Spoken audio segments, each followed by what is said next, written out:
You're an 18-year-old kid and you have it all. Speed, power, and an arm like a bullwhip, supple and strong. You have a gift and dreams.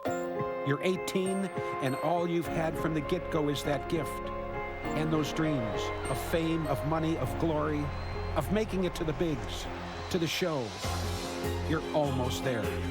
You're a major prospect, a promise unfulfilled. But you're at the All-Star game, the Futures game. You're 18 and this is your chance. You came from everywhere and you are all of us who ever dared to dream.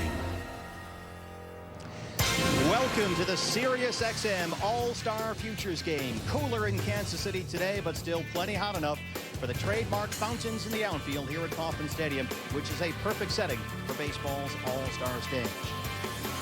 Hello again, Steve Berthume, Rick Sutcliffe, and Aaron Boone here with you, ready for the 14th annual All-Star Futures Game. The best players in minor league baseball are here today. And Sut, when you look at a current list of major league stars who have played in this game, you realize what a big event this game really has become. Oh, there's no doubt about that. I mean, but the Futures Game is all about potential and a look into the future or what might be for these young players. But let's go back and take a look into the past at what for me would be my all-time Futures Game team. My right-handed pitcher, no doubt, would be Justin Verlander. He's the best I've seen in this game. If I needed a left-hander, Clayton Kershaw, last year's Cy Young Award winner. I like 100 miles an hour coming out of my bullpen. Feliz would be my closer. And, of course, when healthy, Joe Mauer is still the best catcher in the game of baseball. Let's start at first base.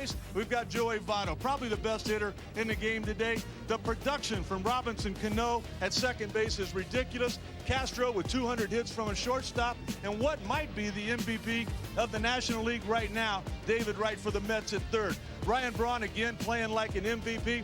And I definitely want to win that game with this team. So I'm going to have Trout out there in center field. And for me, Stevie, Josh Hamilton right now is the best player in the game of baseball. And the exciting part about this game is some of those guys and the potential and production they've put up are here today. That's right. The best players in a minor league baseball are here today. Major League Baseball's watching closely as well, Aaron Boone. And when you look at that list that Sut just had, and then you look at today's roster, naturally you ask yourself, who's next? Well, from a pitching standpoint, Steve, Dylan Bundy, the 4th overall pick in last year's draft by the Baltimore Orioles. He is having a great first year of professional baseball. He's got a mid to upper 90s fastball, a power breaking ball, and a developing changeup.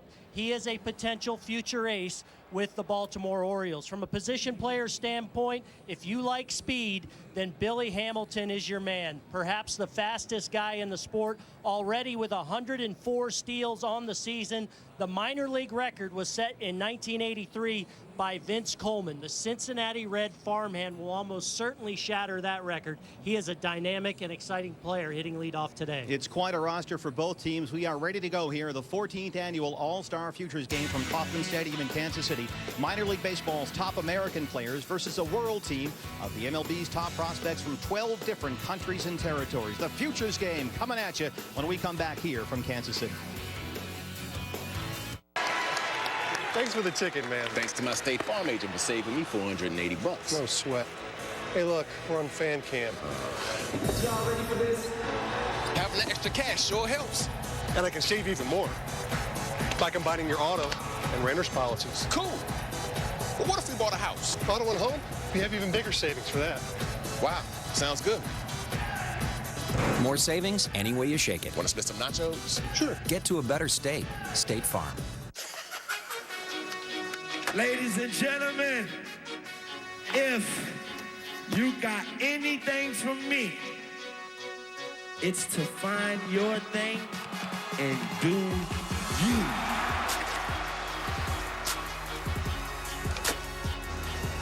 Because we all know it's not what you do, it's how you do. And this is how we do.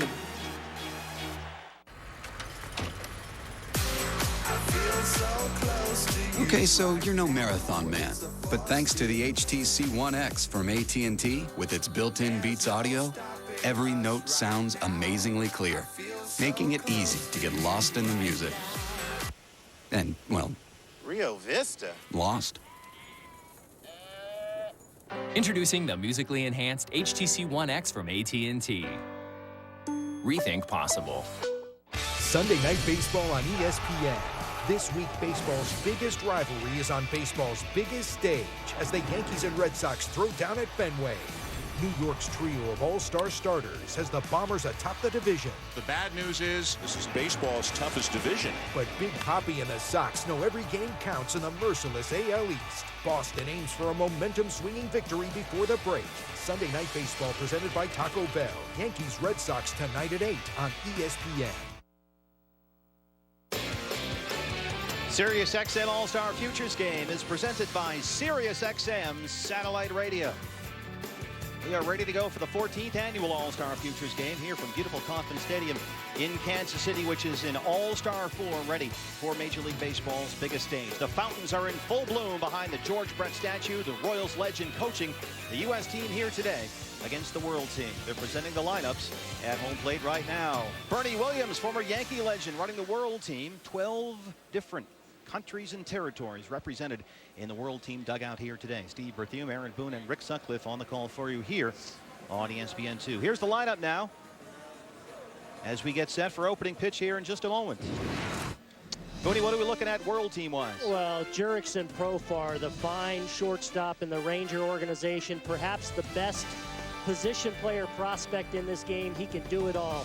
Oscar Taveras, a big-time prospect with the St. Louis Cardinals, drawing comparisons to Vladimir Guerrero, and Xander Bogaerts from the Boston Red Sox, normally a shortstop, DHing in this game. Tremendous raw power. And when you look at the all-star pitching staff that this lineup will face from the U.S. team, it is a brilliant collection of some of the most promising young arms in Major League Baseball. You will see the players drafted 1st, 2nd, and 4th overall in last year's draft. But we'll start, Sut, with a hometown hero, Jake Odorizzi, on the mound for the U.S. team. I thought it was really exciting, too, when he was announced before this hometown crowd.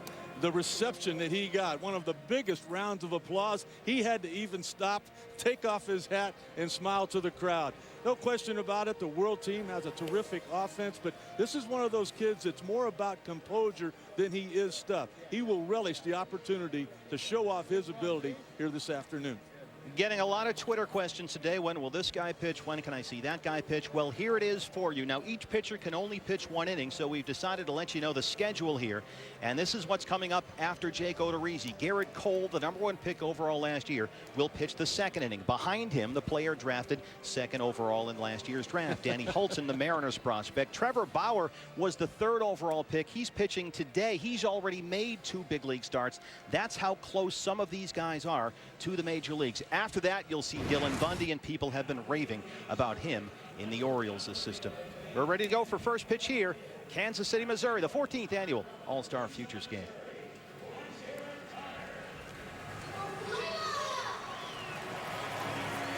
Now, we had an interesting way to start the game here. We talked to Colton Wong, the young second baseman for the World Team.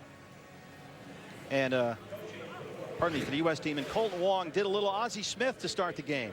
From Hawaii, there it is, the Ozzie flip.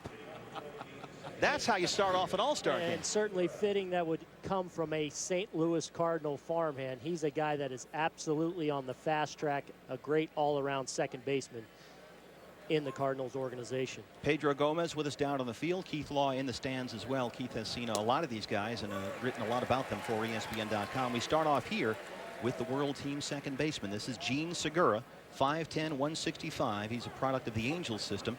Just turned 22 years old in March. We have some very young guys playing in this game. Segura, an outstanding middle infield prospect, all-around player, offense, defense, speed. There's a fly ball to center field. Jae-Hoon Ha is back there.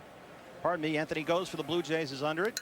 And there's one away. Gene Segura flies out to center field. And this brings up a player that a lot of Rangers fans are excited to see. We saw him in this game last year. Here comes Jurickson Profar, their outstanding shortstop prospect in the Texas system. I got to be honest, guys. You know I'm mostly about pitching and the great arms that we're going to see here today. But this is a kid we've heard so much about. Talking with the Rangers general manager, John Daniels, before the game. He, too, is excited about him. And, of course, their third baseman for the USA team, Michael As we know, the Rangers system is stacked, and we'll see Olt and Profar here today. You know, guys, he was talking, being John Daniels, about these two guys being the best left side of the infield in minor league baseball, but they're blocked by what I agree with him is the best left side of the infield in the major leagues. And we'll see Mike Olt. They've started moving Mike Olt around in the minor leagues, trying to find perhaps another spot for him. But this is Profar, ranked 7th on Keith Law's top 100 prospects list earlier this year. 5'11", 165. He is a switch hitting shortstop from Curacao. Turned 19 years old in February and rated behind only Yu Darvish by Baseball America as the second best prospect in this Ranger system. He's already at Double-A for the Frisco Roughriders. He's the youngest player currently in Double-A. Another guy that does it all, an outstanding defensive shortstop, but a guy that at 19 years of age already is outstanding at hitting the fastball, great plate discipline, and a great makeup. Gets a hold of one here to right field. Will Myers chasing it down. And it's gone, a home run. Jurickson Profar. A one-out homer here in the first, and the World team is on the board against Jake Odorizzi. Well, Rick, Steve Buechele, his manager at Double-A, told us before the game that he handles a fastball as good as any young player he's ever come across. And sure enough, here in the Futures game in the first inning, he jumps all over a fastball in the middle of the plate and drives it out of here. And you see, not a big guy, but big-time bat speed and a big-time player in the Ranger organization. And now we've got a home run already for the World team, and the offense gets even more powerful. Oscar Taveras grounds out to second base. Colton Wong is there, and there are 2 down. There's Colton Wong, second baseman for the U.S. team.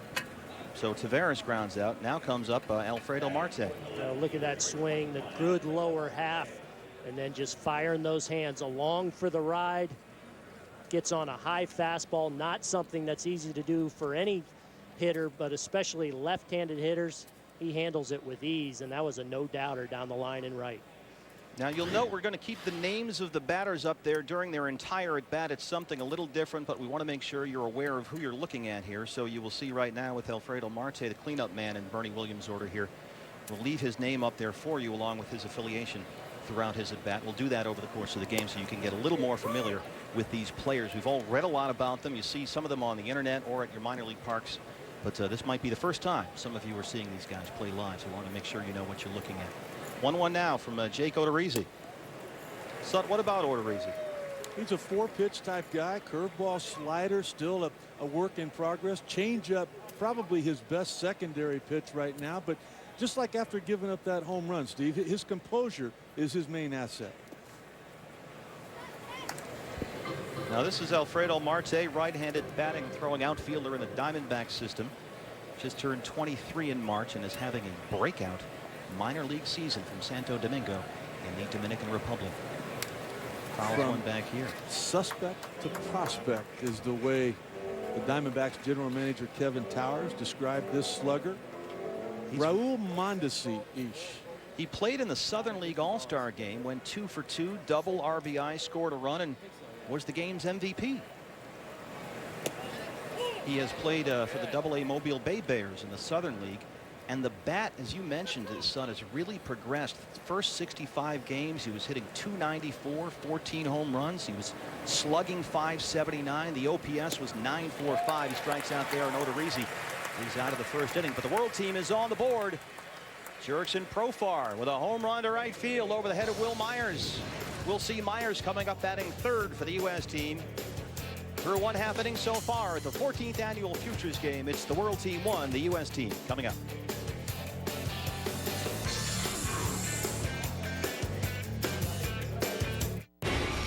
Live ESPN. Available on your computer, tablet, and smartphone. Hey, glad you could make it. We're SportsCenter from Los Angeles.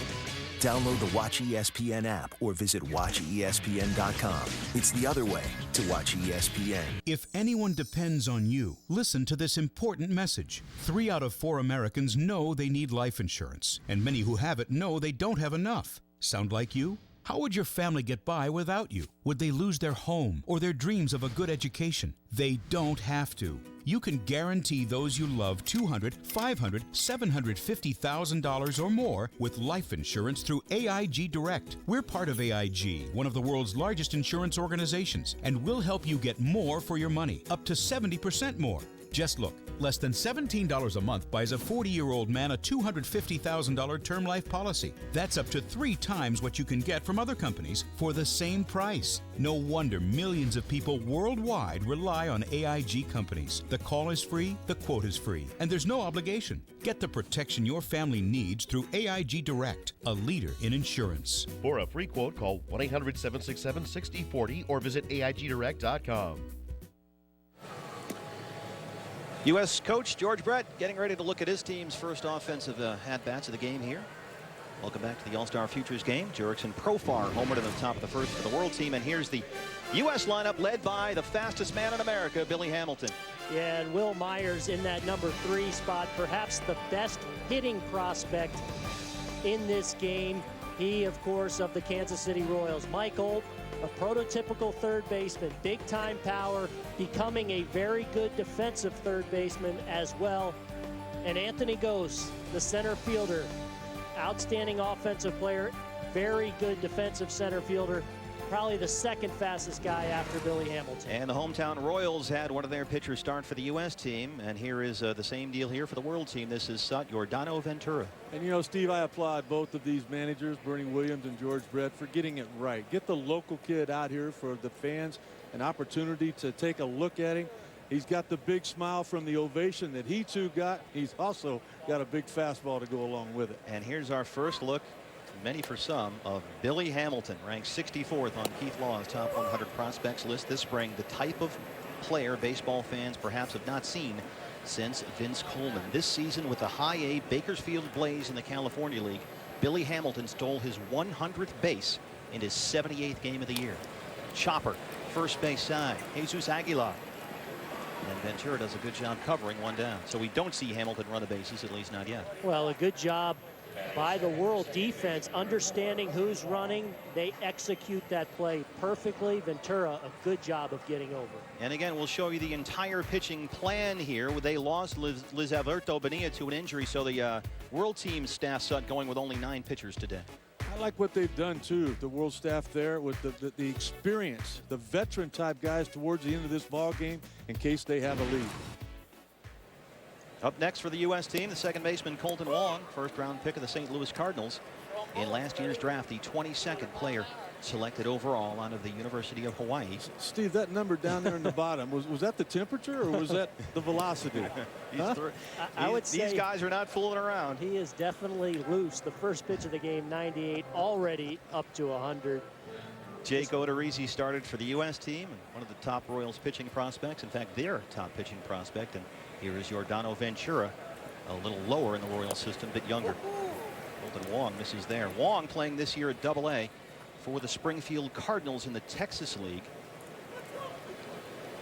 The comp here that's trendy is Jose Altuve because of the size. Yeah, but this is a fast track player, outstanding defensive second baseman, and very dynamic offense. Won't be long before he's in an everyday lineup with the St. Louis Cardinals big club. 2-2 is fouled. Wong can hit, you're right, Booney. Good line drive hitter. Hit .378 in his final season at Hawaii, and along the way was the MVP of the Cape League using a wood bat, of course. So we know he can hit. He's hit everywhere he's been. 2-2 now from Ventura. Chopper. Ventura let it go over his head. This is Gene Segura at second base, 2 down. Here's Will Myers, the Royals' top offensive prospect.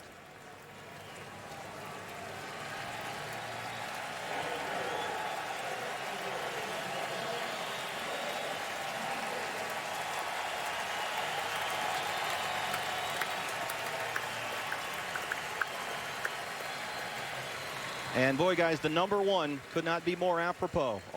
Every Royals fan in town who has been waiting to see Will Myers play on this field is getting a chance to do just that here today. And Rick, you live here, you understand what a baseball town this is, and I think people around the country don't always understand that because there's been a lot of lean years over the past couple of decades. But Will Myers, one of those players that they're very excited with to go along with the core that's already here. Myers flies one up. It's in the air. Right field side, Oscar Taveras giving chase, but it's foul. You know, Myers has seen Major League pitching before, Sud. Most famously, he faced Roy Oswalt last month in a AAA game while Oswalt was at Round Rock going through that minor league tune-up program after he signed with the Rangers. And Myers hit a grand slam off Roy Oswalt. Well, there's a lot of fans in this ballpark today that would like to see him stay right here and open the second half of the season up with the Kansas City Royals. Chopper to third. Wilmer Flores, the Mets prospect, couple of steps, throw to first. And the U.S. team is down 1-2-3 here in the home half of the first inning. Coming up next, pitching for the U.S., you will see the player who was selected #1 overall in last year's draft. Pirates fans, get ready. Garrett Cole is coming in. We'll have that when we come back from Kansas City.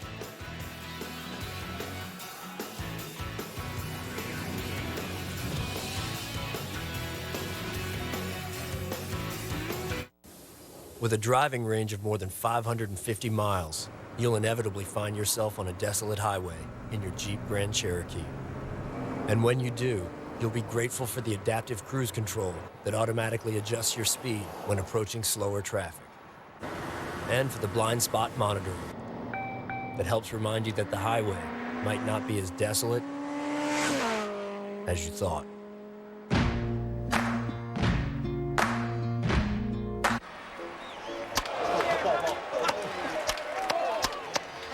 Hanging out with Cal has its benefits. So does taking one-a-day meds. Go to stayinthegame.com to enter for a chance to meet me and watch the 2013 MLB All-Star Game.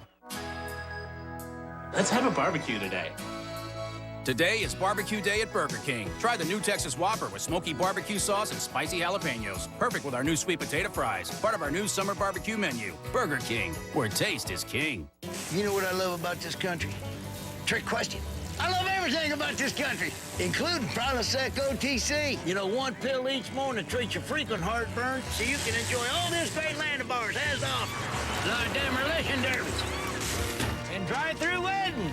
So if you're one of those people that gets heartburn and then treats day after day, block the acid with Prilosec OTC and don't get heartburn in the first place. 1 pill each morning, 24 hours, 0 heartburn.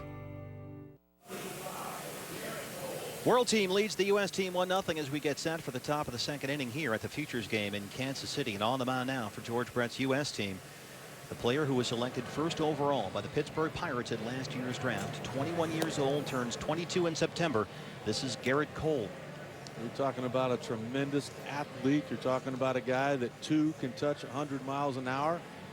And he is knocking loud and clear on that big league door for the Pirates. And what a matchup this is. He's coming in against the player many consider to be the best prospect in the Red Sox system. The DH and the 5-hole hitter, Xander Bogaerts, will lead off the inning for the World team. This is going to be quite a matchup right here. Keith Law in the stands with us. Keith. Yeah, Garrett Cole is actually the only starting pitcher I've ever personally clocked at 101 miles an hour. And it's not just me, but he actually did it in his last single-A start before he was promoted a couple of weeks ago.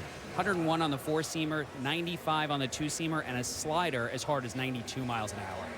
Thanks. Keith will be with us throughout the game here. Cole began this year at Bradenton in the Florida State League before he was moved up to AA. He's been pitching for the Altoona Curve in the Eastern League. At in steps for the World team, Xander Bogaerts. Red Sox fans should watch this at bat. 6'3", 175, a shortstop who has very quickly developed into perhaps the top prospect in the entire Red Sox system, or the player they say has the highest major league ceiling.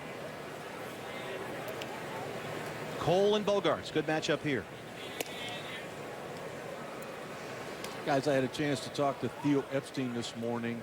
Of course, he was in charge of the Red Sox when they acquired Bogaerts, and he's talking about a guy that will definitely at the big league level be an MVP candidate.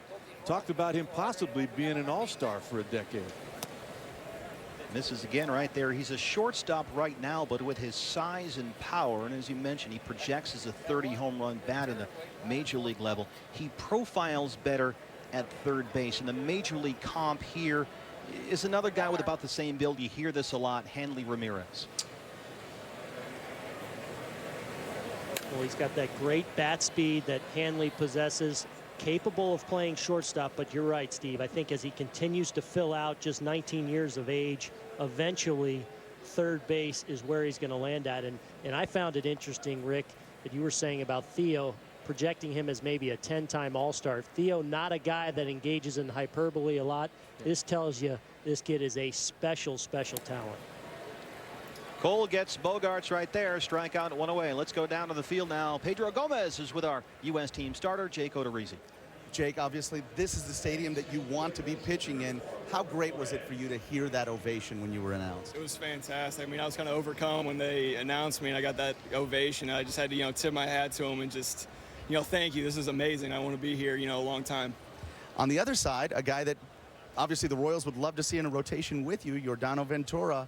What was it like to have both of you guys start this game? Pretty special. I mean, 2 Royals guys. He's a little bit younger, but he's up and coming, and you saw what kind of electric stuff he has. So, I mean, the future's bright here for him coming up. He's going to do extremely well, I think. Now, before the game, you told me that you're in Billy Butler's locker, but that you would take the bathroom stall if they would want you here. Yeah, they put my locker in the bathroom. I think as long as there was a jersey in it, I'd be happy to change in there. Jake, thank you very much. Thank you, man. Guys. Thank you very much, Pedro. Here's Wilmer Flores, Mets fans, 20 years old, turns 21 in August, 6'3", 190 from Venezuela. Grew up in Valencia, the same city that produced former Met Andy Chavez as well as King Felix Hernandez. Mike Olt at third base. Nice scoop there at first by Jonathan Singleton, the Astros prospect, 2 down. Let's take a look at our MLB calendar this weekend. You've got the 2012 State Farm Home Run Derby. That's tomorrow night, 8 o'clock Eastern. On ESPN. That's going to be quite an event. MLB All-Star Red Carpet Show presented by Chevrolet, Tuesday 4 Eastern. You can watch that on the MLB Network. And then the game, 2012 Major League Baseball All-Star Game, Tuesday at 7:30 Eastern Time on Fox. Guys, seeing the smile on Odorizzi's face, the joy and the look on his face. Rick, Steve, that's a look we've seen in so many of these guys the last couple of days. Being here, getting this opportunity, what a special, special event and a great opportunity for some talented guys. Here's Jesus Aguilar. And I don't know, Aaron, if we can overstate how difficult it is for these kids to slow this moment down. They've never played in front of this many people. It's just overwhelming to look up and first of all see an upper deck that most of them have never seen. And you got to applaud Kansas City. I mean, standing room only, sold out for the Futures game. Aguilar, the World Team first baseman in the Cleveland Indians system.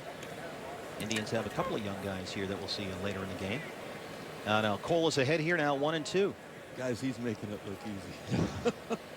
You know how it is when you see a guy at Double-A and he's dominating. You go, get him out of here. He needs to go to the next level. That's what I'm seeing with Cole right now. Cole misses there. He began lighting up radar guns in high school, and the Cole family got used to getting the readings while they were watching the games. And when they were at fields where there were no radar gun numbers that they could see anywhere, the family began a practice of planting Garrett's younger sister, Erin, among the scouts behind home plate. She would read their radar guns and then signal the velocity to her folks in the stands. Well, with what we've seen of the Pirates this year and their emergence and emerging talented pitching rotation, add Garrett Cole to that mix in the future, and Jamison Talion. And Sut, this is, if you want the classic old scout analysis, this is good body, shoulders, torso, big legs, 6'4", 220. Well, Steve and I talk about the finish, the parachute on his follow through. Aguilar battling in there against Cole. Here with 2 outs in the second inning. World Team leads 1-0. Jurickson Profar. A home run off Jake Odorizzi in the top of the first. That right arm for Cole is kind of like a dragster going down the runway. And when it hits that finish line, when the ball comes out of its hand, that parachute has got to come out to slow it down. And he does that with his rotation. Aguilar works a walk against Garrett Cole. And this has been one of the things that they worry about with Cole as he develops. Can he pitch under control? Can he avoid that danger, that trap of trying to overthrow all the time? I think the biggest thing, Steve, that he's got to struggle with is he wants to strike everybody out. And you got to realize that that's going to take a lot of pitches to get that done. You're not going to get deep into very many ball games. He's got to come up with a surrender pitch where he starts getting ground balls early in the count so that he can get deep into the ballgame. Here's Jae-Hoon Ha, and Sut, this is a guy Cubs fans may want to take note of. He is the World Team center fielder.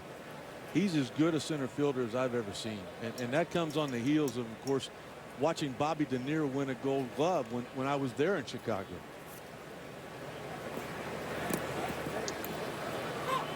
Cole, he's missing here. He was ahead of Aguilar, was cruising here through a 1-2-3 inning, and then it's getting away from him a bit here. There's a letdown. There's a letdown that happened after that walk. He was wanting to have a clean inning. He wanted to punch out Aguilar to get it over with. He missed with a couple of pitches, eventually walked him.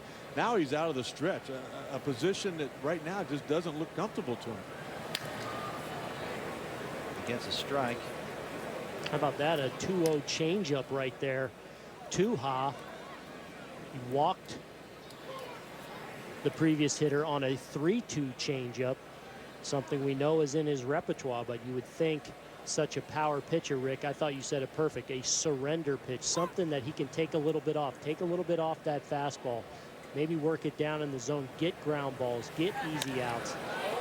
Right field in the air, Myers back it up, and that ball is gone, a home run. Jae-Hoon Ha. World Team leads 3-0.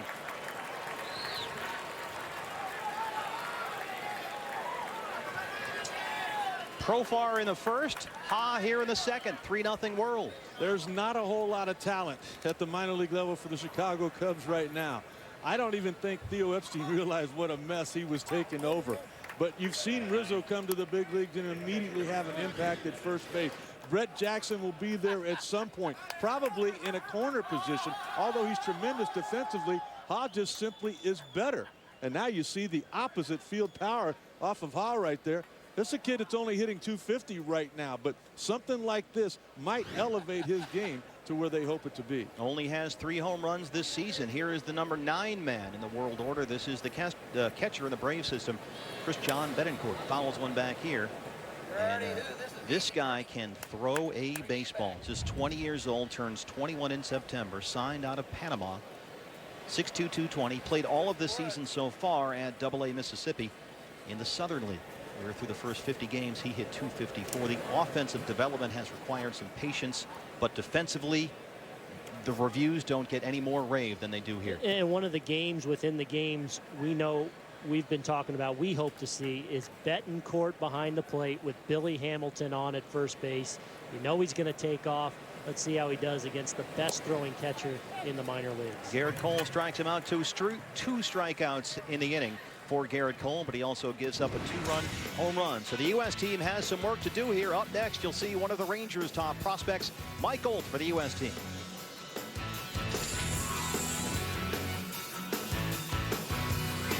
There's one night every season when the game's biggest sluggers stare down the past and the laws of physics.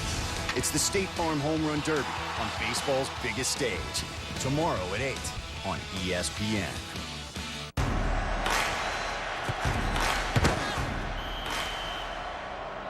She is easy to spot, giving the universal sign of finished. She's lost a lot and water won't put it back. Yes, she is easy to spot. She is also easy to break.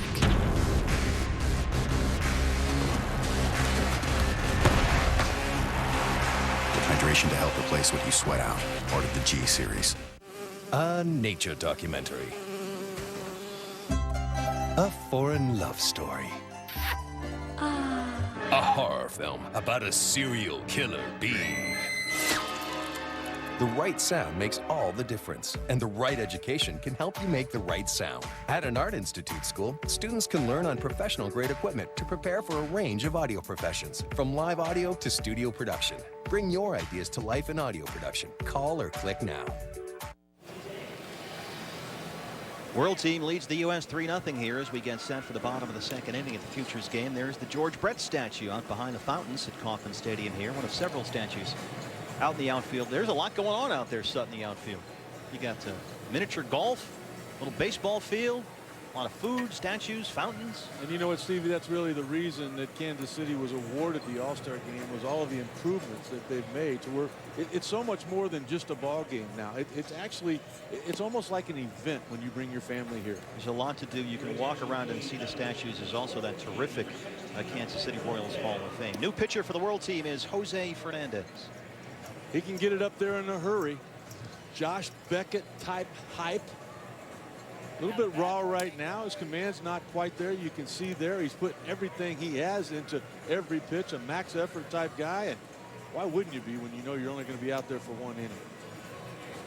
Jose Fernandez in Marlins system. And again, each one of these pitchers can only pitch 1 inning. That's the deal. So you get 1 inning and out. So no one's going 3 or 4 or anything like that. Leading off the inning here in the second for the U.S. team will be the Rangers prospect Mike Olt, drafted in the first round, the 49th overall selection by the Rangers in the 2010 draft. 23 years old, turns 24 in August. 6'2", 210, right-hand batter and thrower. He projects as a potential power-hitting and Gold Glove third baseman.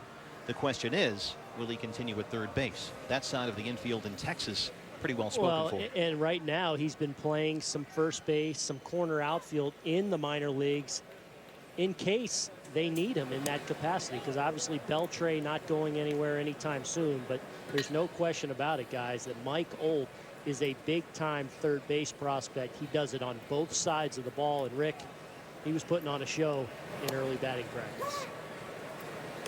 Keith Law has more on Mike Olt. Keith. Mike Olt was actually a poor defensive shortstop when he was at UConn, but it's to his credit. He's worked very hard to become a good defensive third baseman.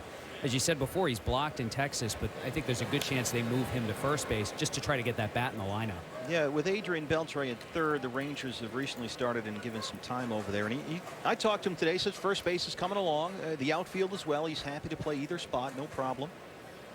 He has played mostly third base in Double-A for the Frisco Rough Riders of the Texas League. And he strikes out 1 down. And naturally, anytime the Texas Rangers engage in trade talks, everyone wants Olt. Everyone wants Profar. But Rick, I know you talked to John Daniels. He said they're not going anywhere. You saw the text message. That's He's right. not trading either one of those guys. And, you know, just looking at those two and thinking about Profar's home run already, I mean, that's just what the Rangers need, is more offense, right? Yeah. All right, with 1 down now in the second, here is the U.S. team first baseman.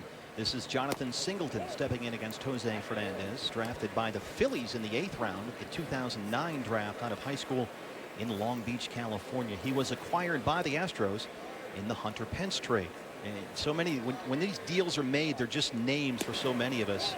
But then a year or two down the road, here they are playing in the futures game. Oh, that's the guy they got in the Hunter Pence deal. Sure. Yep, and he's a very good left-handed hitter, a mature approach. The power is continuing to develop, and many think he'll be a very good major league first baseman for a long time. He's got himself a base hit here to center field. So with 1 out, the U.S. team has a runner down 3-0 here in the bottom of the second inning. And of course, first base, an interesting spot to be now that Houston has traded Carlos Lee to the Miami Marlins.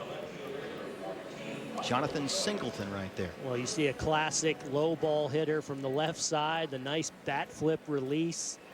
That's some bat speed through that zone from a promising left-handed hitter in Jonathan Singleton. Now watch this swing. This is Michael Choice, the left fielder. Choice, ton of raw power in here, and I think Keith Law can speak to this. Certainly there's a lot going on, a lot of pieces waggling and working, especially in the lower half, and mission 1 for Choice as a pro has been, to his credit, sort of slow that stuff down, tone down the herky-jerky wind-up swing. A lot of moving parts in there. But he has tremendous power. Big power numbers last year for the Stockton Ports of the High A California League. Hit 30 homers, 82 RBIs, and slugged for the season .542. There are his numbers right now for Double-A Midland.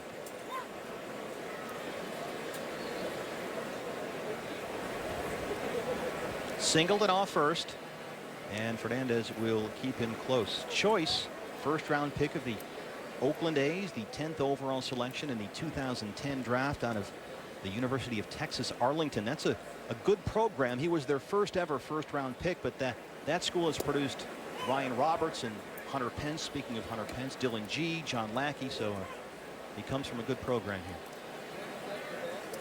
A good off-speed pitch there from Fernandez with 2 strikes, well ahead in the count at 0-2. And Choice, though, showing some discipline, able to lay off the breaking ball just off the plate down and away. Bob Melvin, the A's manager, said the first pitch he ever saw thrown to Choice, Michael crushed the ball to left field and almost took down part of the signage out there.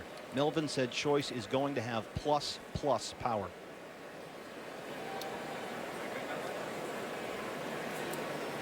U.S. team could use some runs here, trailing 3-0. Hernandez misses. You know, one thing, guys, that we heard from both of the managers yesterday, Bernie Williams saying that when he talked to his team before the game today, he wanted them to express their talents. If you can run. If you've got power and the count's 3-0, you want to swing it, swing it. So there's a lot of green lights out there if these kids decide to try to take off. 3-2. There goes Singleton from first. The throw. And there is Christian Betancourt. We've been waiting to see it, and there is that throwing arm. He guns out Jonathan Singleton there. It's a strike him out, throw him out, and the world team is out of the second inning. Christian Betancourt, the star throwing catching prospect in the Braves system. Let's take another look. Christian Betancourt. The throw gets there in plenty of time to get Jonathan Singleton. We're through 2. The world team leads 3-0.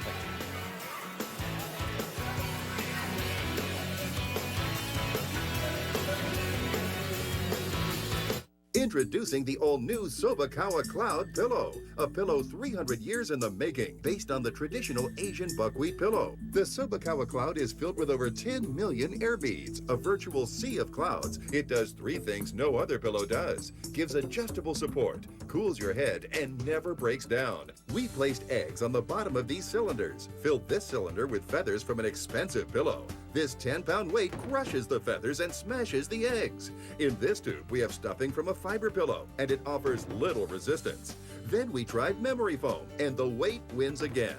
Now watch as the weight hits the air beads. They absorb the shock, and the eggs are safe. Order your Sobakawa Cloud Pillow for just $19.99. Call right now and we'll double your order. You'll receive a second Sobakawa pillow and pillowcase for just the shipping and handling. But you have to call now.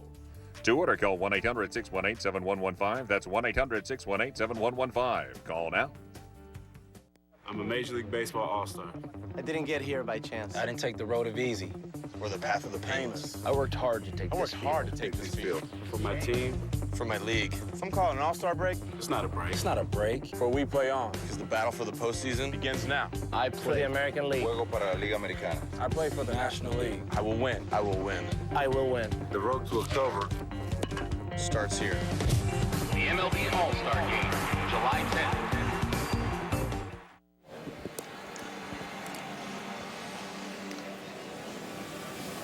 World team leading 3-0 over the U.S. as we get set for the top 3rd inning. Jake Odorizzi gave up a home run in the first, Garrett Cole in the second, and now here is the 3rd pitcher for the U.S. team. Everybody's taking their pictures, got their camera phones ready to go. Danny Hultzen on the mound for the U.S. team. This is the 2nd overall pick in last year's draft, taken by the Seattle Mariners out of the University of Virginia, where Hultzen was the Wahoo's #1 starter as a freshman. Last year in the draft, it was Cole and Hultzen 1 and 2.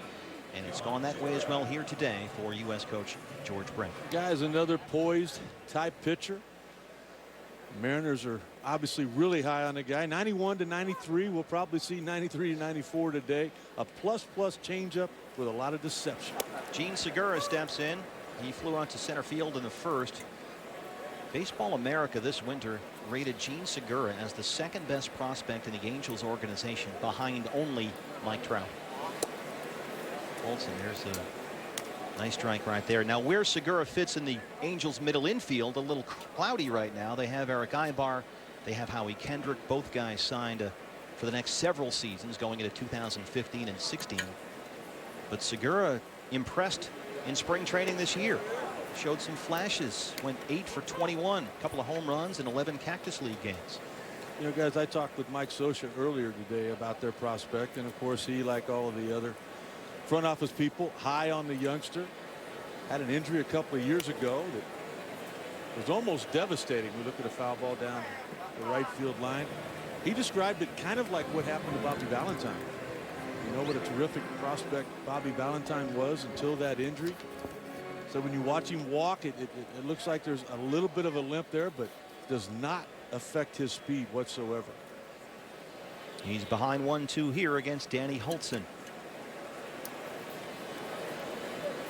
Segura, Profar, and Taveras 1, 2, and 3 here in the World Team third. Hultzen projected as a very dependable middle of the rotation major league guy. What made him such a high pick was the advanced makeup and the idea that he had more professional polish and was perhaps among the most big league ready pitchers available in last year's draft.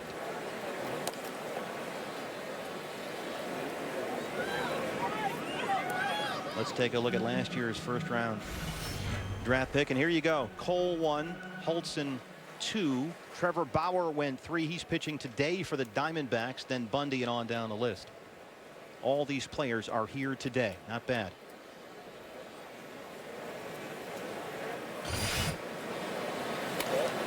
Segura fouls off another one here against Hultzen. Hultzen began the season with the AA Jackson Generals, pitching for one of his U.S. team coaches here, Jim Pankovitz. He dominated the Southern League, went 8-3. The ERA was 1.19. Opponents hit only $1.51 against him.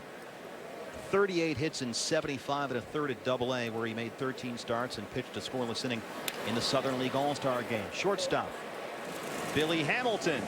Aaron throw. Well, a great pick there by Hamilton. Not such a great throw. He's not a guy with a tremendous throwing arm. Maybe profiles more as a second baseman, center fielder down the road, but certainly the range to play short. Good job of dealing with a difficult hop. He doesn't get his feet set as well as he could have and ends up throwing it in the dirt, and the World Team has a base runner. I tell you guys, what impressed me about that was that at bat. Yeah. I mean, they rule it a base hit for Gene Segura, and he gets first base. Go ahead, son. I'm sorry. Some terrific pitches made. Off-speed pitches down and away. The fastball run in on the hand. Continued the battle. Put it in play finally, and gives himself an opportunity to add to that world lead. Here's Jurickson Profar, who homered in the first inning. Hit a home run to right field over the head of Will Myers. Let's take a look now. This is Jurickson Profar off Jake Odorizzi back in the first. Well, we saw in his first at bat his left-handed swing showing good power to the pull side of the field, clearing those hips early, and then the hands coming at the end. You see not a big guy. Quick hands. Now we get to see him from the right side. Chopper, it gets through the hole into right field.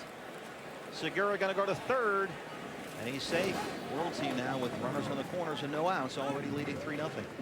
Well, here just a good job of understanding the situation. Has a good speed at first base, knowing Segura wants to maybe run, maybe get the running game in motion, thinking the opposite field, thinking hit behind the runner all the way. At worst, maybe I get him over into scoring position. Well, he does more than that as he shoots that slider through the right side, and now the World Team has base runners on the corners and speed on the corners. And one of their big bats at the plate. This is Oscar Taveras up here with runners in the corners and no out against Danny Hultzen. Taveras, center field. Anthony goes, makes a diving grab. Segura will tag and score, and it's 4-0 World Team. Profar hustling back to first. He's safe. Taveras gave it a ride, and Anthony Goes made a tremendous catch in center field. And this is why they're talking about down the road, why Colby Rasmus may have to move to a corner spot in that Blue Jays outfield. Well, a dynamic center fielder on both sides of the ball. Goes shows his speed, but almost as impressive is his throwing arm. He gets up and throws a one-hopper to first baseman Jonathan Singleton and almost is able to double off Profar at first base. But nonetheless, a tremendous play by the highly touted Blue Jay center field prospect. Stevie, that looked a lot like the play you have described many, many times in San Francisco with Blanco. Boy, it did, didn't it? To the other side, yeah. I mean, I know it didn't preserve a perfect game, but it might have kept this being a ball game. That could have broke things open. Well, we'll see Anthony Goes coming up in the next inning for the U.S. team. Very good defensive as center fielder, as we just saw there. This is Alfredo Marte, the cleanup hitter for the World Team. So the World Team has scored here in each inning. Here's another look now at Anthony Goes in center field. I mean, he's got a beat on this one all the way. Well, we see the concentration, keeping his eye on that ball while still being able to run at almost top speed. Lays out completely, but then the wherewithal, knowing he's got no play at the plate, but hey, I got a chance maybe to double Profar off, and he almost pulled it off. strike there. Well, there's that slider from Holtzen. He's got an outstanding fastball changeup combination that we've talked to, but the ability to throw that third pitch, his slider for a strike, is something that should get him to the big leagues pretty quick. Alfredo Marte strikes out, so there are 2 down now, and here comes Xander Bogaerts for the World Team. There you see him buried on that back foot. Marte probably thinking that was a changeup. He buries it on that back foot, down and in. Tough pitch to handle in there. The fastball in the inside corner, something he's done well. Rick, you talked about it. Segura, a great at bat handling that fastball in the inside part. Holtzen doing a good job of spotting it there. Xander Bogaerts has himself a base hit to left field. Now 2 on, 2 out for the World Team. Bogaerts struck out in the 2nd inning, and now a single here in the 3rd. That'll bring up Wilmer Flores, the Mets prospect.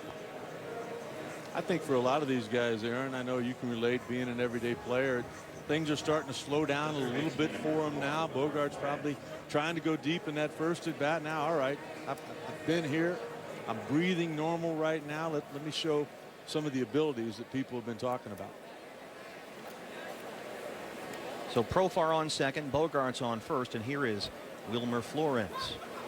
Began the season with St. Lucie in the High A Florida State League. Played 61 games at third, hit .289, 10 homers and 42 RBIs. He was recently called up to AA Binghamton in the Eastern League, and there he's been moving around a bit more. He has some flexibility, and Bernie Williams, the World Team manager, does need that here. Got a lot of shortstops on his roster.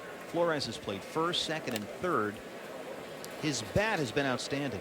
First 15 games in AA, hit .364. The OPS was over 900. He was playing shortstop. Eventually the decision was made. He just wasn't going to stick there. Moved over to third to begin the season. And because of that and the recent move to the other side of the diamond at AA, the comparison is out there that the Mets were perhaps trying to turn Wilmer Flores into a right-handed hitting Daniel Murphy. There's the glove of Mike Gold at third, and Holtzen is out of the 3rd inning here. But another run for the World Team. It's 4-0. They lead the U.S. as we head to the bottom of the 3rd inning. Tiger fans coming up next. Nick Castellanos. You'll see him when the Futures game continues. How are things on the West Coast? I hear you moving. Rocky Mountain Night. Rocky Mountain Night. All my exes live in Texas. On the bayou. The perfect song for everywhere can be downloaded almost anywhere. The nation's largest 4G network, covering 2,000 more 4G cities and towns than Verizon. Rethink possible. Are you behind on your mortgage payments? Could your house go into foreclosure? American Foreclosure Service can help save your home. We specialize in foreclosure assistance, and that's all we do. If you're behind on your mortgage payments, being threatened with foreclosure, have been denied a loan modification, or been the victim of a predatory loan, it's critical that you call American Foreclosure Service now. New laws are in effect that may save your home, so call American Foreclosure Service now. Attention spinal surgery patients who've been implanted with an infused bone graft. The infused bone graft has been associated with serious side effects, including difficulty breathing or speaking, uncontrolled bone growth, chronic arm or leg pain, sterility, nerve injuries, cancer, and neck swelling that can result in permanent injury or death. If you underwent spinal surgery and were implanted with an infused bone graft, you may be owed compensation from the manufacturer. Call the Reliant Group at 800-661-3310.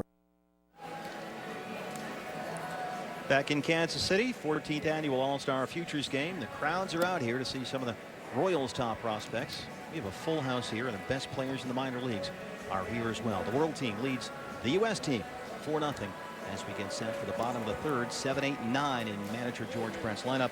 Nick Castellanos, the catcher Tommy Joseph, and then the center fielder Anthony Gomes. On the mound now for manager Bernie Williams' World Team. This is Chris Reed. It's all left-hander. Obviously good stuff out of the University of Stanford. You know he's a smart kid. Don't let just anybody in there. When you think about the Dodgers right now, they think about contending all year long in that National League West. They've only got one left-hander in their bullpen right now. This could be a solution somewhere down the road if needed. Representing the UK on the mound, Chris Reed for the World Team, and here is Tigers prospect Nick Castellanos, 6'4", 210, right-hand batter and thrower. taken in the first round of the 2010 draft, the 44th overall by the Tigers out of high school in Florida. He is batting 7th in the U.S. lineup. Chopper to third, foul. Castellanos, a good natural hitter, continuing to develop his power. You see there, one of the few guys that we'll see with no batting gloves, something he feels like just gives him a better feel of that bat in his hands. And that's old school. I like that. Yeah. Castellanos fly ball right field. Oscar Taveras giving chase, foul ground, and it's in the stands. This Winter Baseball America listed Castellanos as the second-ranked player in the Tigers system, behind only Drew Smiley, who's already pitching at the big league level this year. The left-hand starter had 10 strikeouts in his last start against no walks.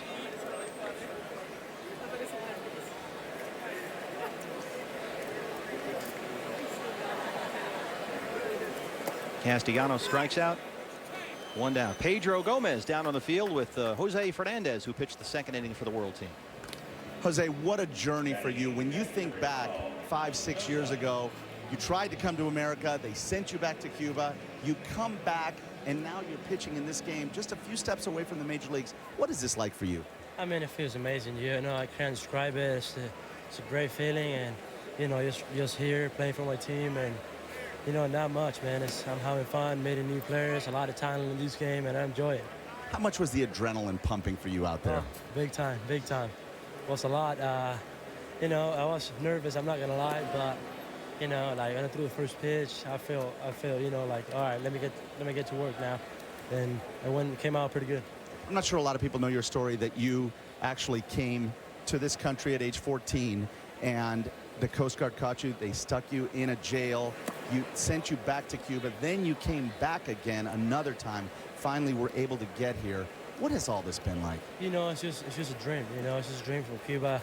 Watching the first classic, World Classic, and I was talking today to Bernie Williams, and, you know, like seeing him in person and shaking hands, and he told me he's proud to meet me.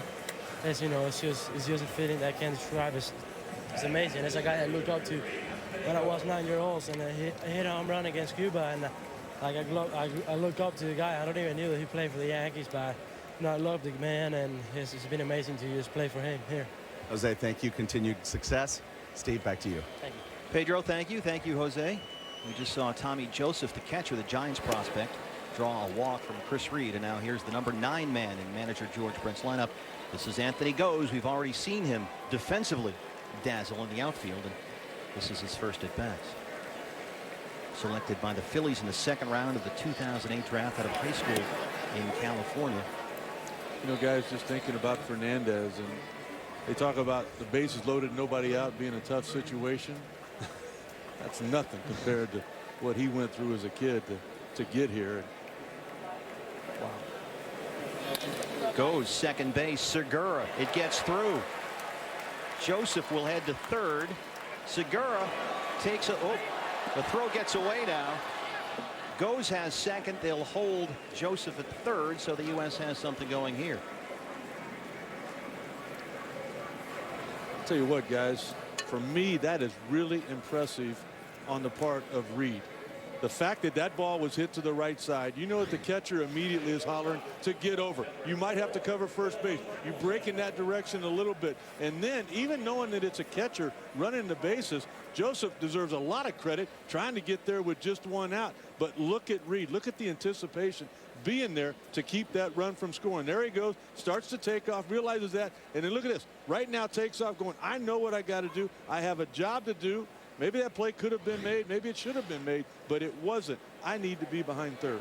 Here's Billy Hamilton, the U.S. leadoff hitter. First real threat the U.S. team has had so far in the game. Hamilton rounded out to first base in his first at bat to lead off the first inning for the U.S. team. 0 for 1. Billy Hamilton. And we want to see him get on base if we can, and preferably with no one ahead of him.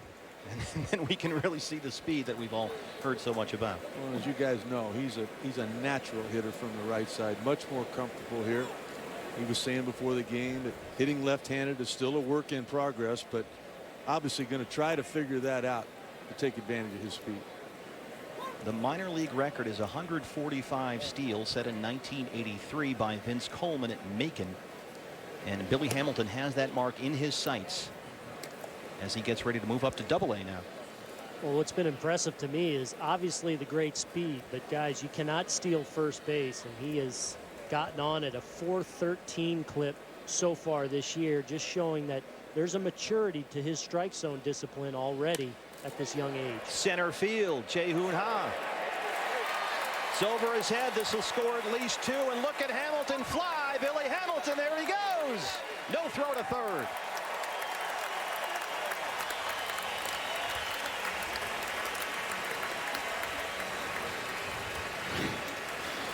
Well, go ahead. This is fun to watch a guy like this run. Ha misjudges it, thinks the ball's hit in front of him. That false break cost him, but then here is the speed. He thinks he's lined out to center, but then after it realizes it goes over the head, he turns on the afterburners, shows off that tremendous speed, and he is all smiles at third base as U.S. is on the board. So Hamilton's at third. Here's Colton Wong. Chris Reed running into trouble here. It's now 4-2 with 1 out in the bottom of the third. Check out Billy Hamilton here. That was fun.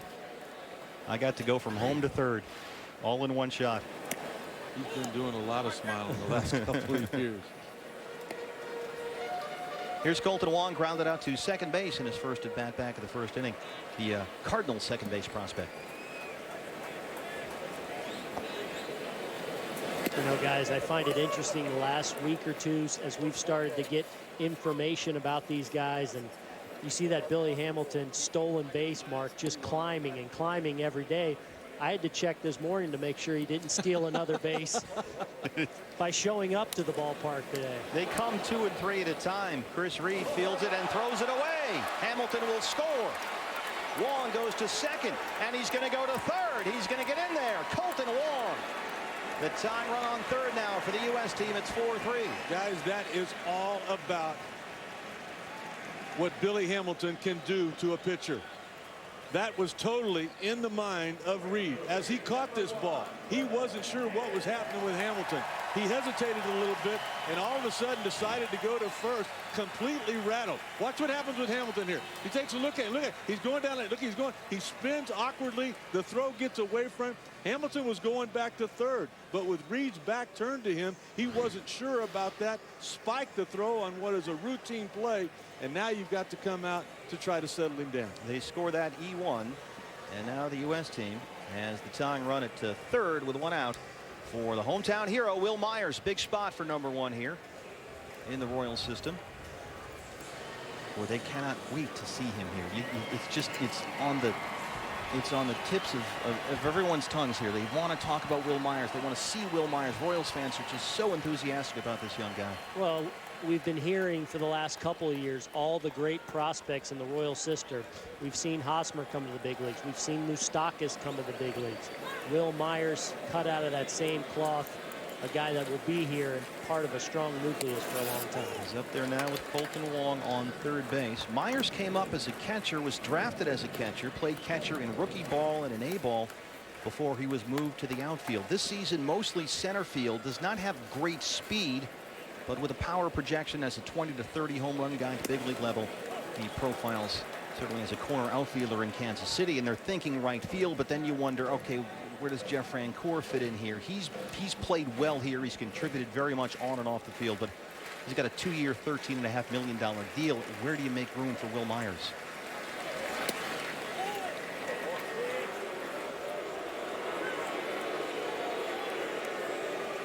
Guys, for me, this is all about Billy Hamilton. Situation here where tying runs at third base. Bernie Williams could have brought the infield in. He's just trying to get another out. This is where the managers and pitching coaches were talking. What's the maximum number of pitches that you can get out of a guy? Everybody was looking at around 30, maybe to 35. So you got to be careful if you're the world team right now. You've got to get some activity going in that bullpen to keep anybody from going over that count or possibly getting hurt. Felipe Rivera was scheduled to pitch the 4th for the World Team. He's warming up, but guys in the bullpen are going to be a constant thing here with everyone pitching 1 inning. Hey, Matt Kemp in the National League looked to dethrone defending champion Robinson Cano in the American League. Don't miss all the action of the 2012 State Farm Home Run Derby. That's Monday, July 9th, 8 o'clock Eastern Time, 5 Pacific on ESPN. Guys, right here at Kauffman Stadium. I love the maturity of that at-bat by Will Myers, understanding the situation. The infield is back, had a hitter's count, but stayed in the big part of the field. Was swinging on 3-0, fouled a pitch off, and then just, hey, let me take the point. Scalds the ball to second base. Hey, if I get a hit out of it, great, and continue the rally. But worst case, I tie the score up. Very professional approach from Will Myers. Here's Mike Olt, the cleanup hitter in the U.S. order. 4-4 now. A 4-run 3rd inning so far for the U.S. team. Olt sends one in the air to left field. Shallow. Profar is back there calling everyone off. He's under it. And that's the inning. We are getting ready to look at Dylan Bundy, the Orioles minor league phenom with a big league arm, stepping in a pitch when we return. Now a tie game here in Kansas City.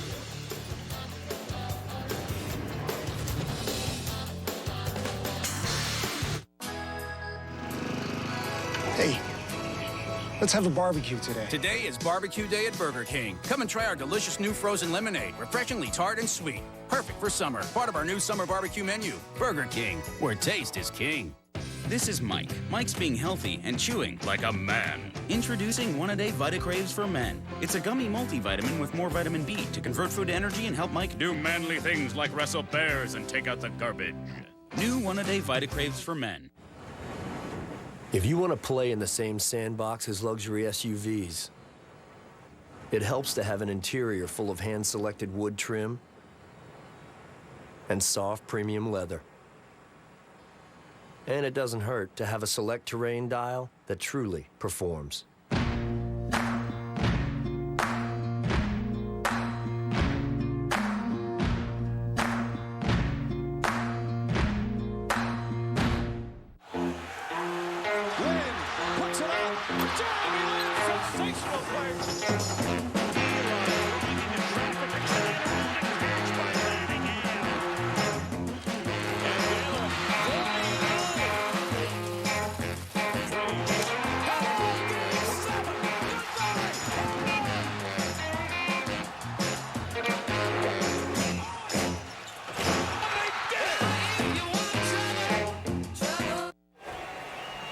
Welcome back to the Sirius XM All-Star Futures game. We've got a whole new ball game here, tied up 4-4 as we get set to start the top of the 4th inning.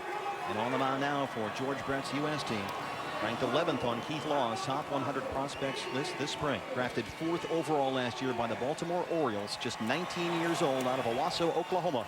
This is Dylan Bundy.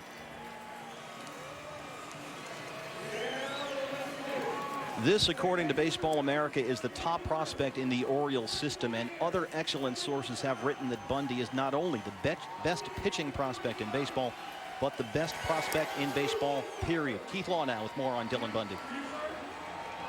I've got Bundy right now as the top prospect in minor league baseball, based not just on how well he's performed so far this year, but just how incredibly advanced he is for a pitcher so young. You'll see today how good this stuff is. He can be up to 99. He's got an out-pitch cut fastball.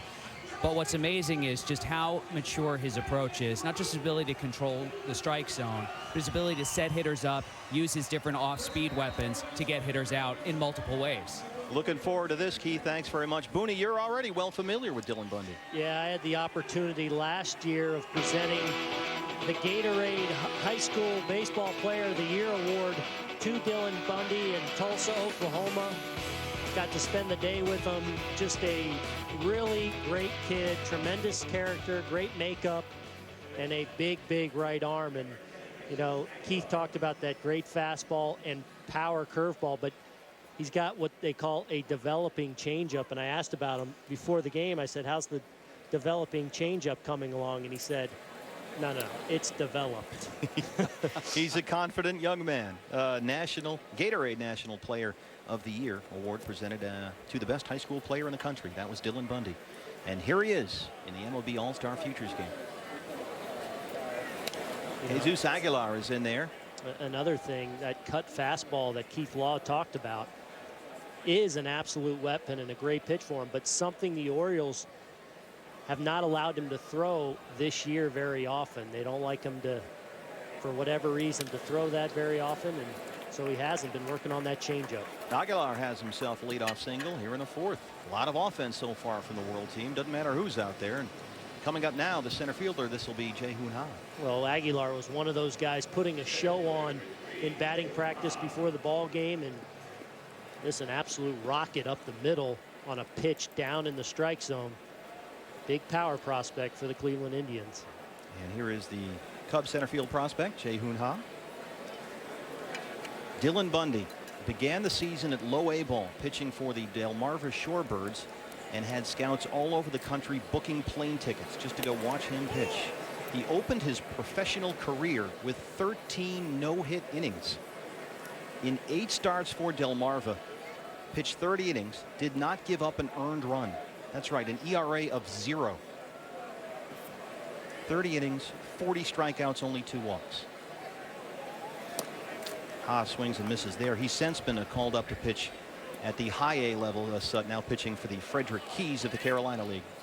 I tell you what I love about the guy. You see the compact delivery, you see the composure, the finish with that fastball. But you know, to me, it's all about.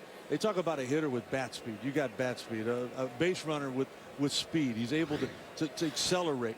Well, this is arm speed right here, and I mean, this is really quick as he gets to that release point. He's real quiet behind him. There's not a whole lot of tension in that arm behind the back, using all of that strength to finish the pitch with maximum effort. He's ahead here against Jae-Hoon Ha, 1-2. And Steve, I know you love that hat that he's got on. I love that. You know what? And the great thing about those Orioles hats, now they went back to the old school hats, is they look great from up here. You can see them. Ha has himself a base hit to left. And now the World team has 2 on with no one outs. And up comes Christian Betancourt, their number 9 hitter. So 2 singles here against Dylan Bundy to lead off the World fourth. Well, Ha having himself a day, making an early bid to be the most valuable player this game. This time after hitting a fastball out to right field in his first at bat, he gets a hanging breaking ball and slams it in the hole between third and short. Ha putting on an offensive show, and after misplaying a ball really in center field, and that's not something we're used to seeing from Ha. Dylan Bundy's not a big guy, but he is built. He's solid. And we hear about the exercise regime that he had in high school. It's become something of a legend. Earlier this summer, his father Denver had said that Dylan had not touched a hamburger or a soda pop in 5 years. He eats homemade granola bars and drinks broccoli and barley smoothies. Hashtag yummy. Center field. Anthony Goes is under it. That's the first out. You know, one thing too, Stevie, that we've read a lot about are the workout habits and the long throwing program of Bundy. In a situation like this, not starting the ball game, you're not able to do that. So maybe a little bit out of sync, maybe not quite loose when this thing began. Whatever his best is, we should see right now.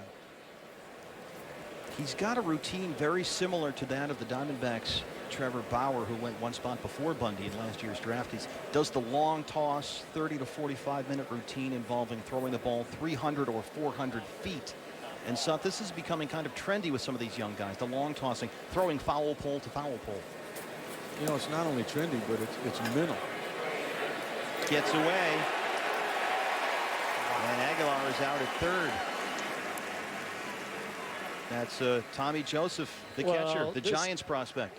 Just a really nice play by Tommy Joseph, known for his offense, not necessarily his defense, but a good job of shifting his body in front, knocking it down, and then pouncing on this ball and in a very calm way throws a rocket to third base. And you see the tag definitely beats Aguilar into third base. That could turn out to be a big play in this ball game. This is the leadoff hitter, Gene Segura. He has flied out and singled the second baseman for the World team, the Angels prospect. Bundy gets the strike. Bruce Bochy earlier today was talking about the toughness of Tommy Joseph behind the plate. One of the things that they love. How about the athleticism? I mean, he had to move his body a long ways to be able to block that ball. And then, of course, the perfect throw.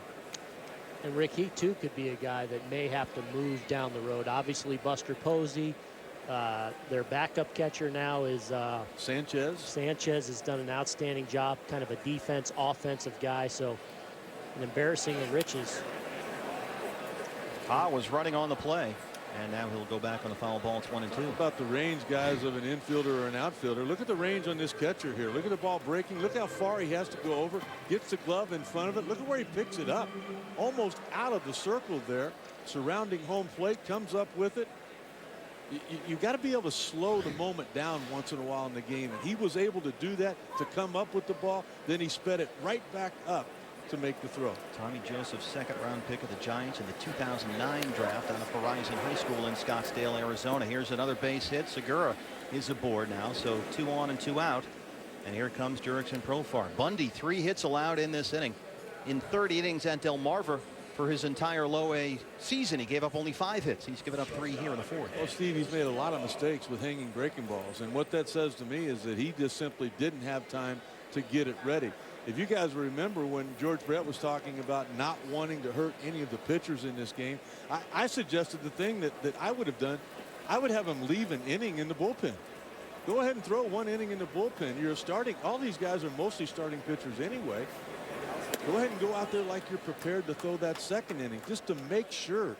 If nothing else, you didn't have to get ready in a hurry. You had plenty of time to be right. Well, there's more trouble stepping in here. It's Jurickson Profar, who has homered in the 1st and singled in the 3rd, 2 for 2 so far for the Rangers shortstop prospect. And he laces one to right field. Will Myers came in, broke, and then goes off toward his center field side. And it's a fly out, so they finally retire Jurickson Profar. It's 4-4. We're going bottom 4 here in Kansas City.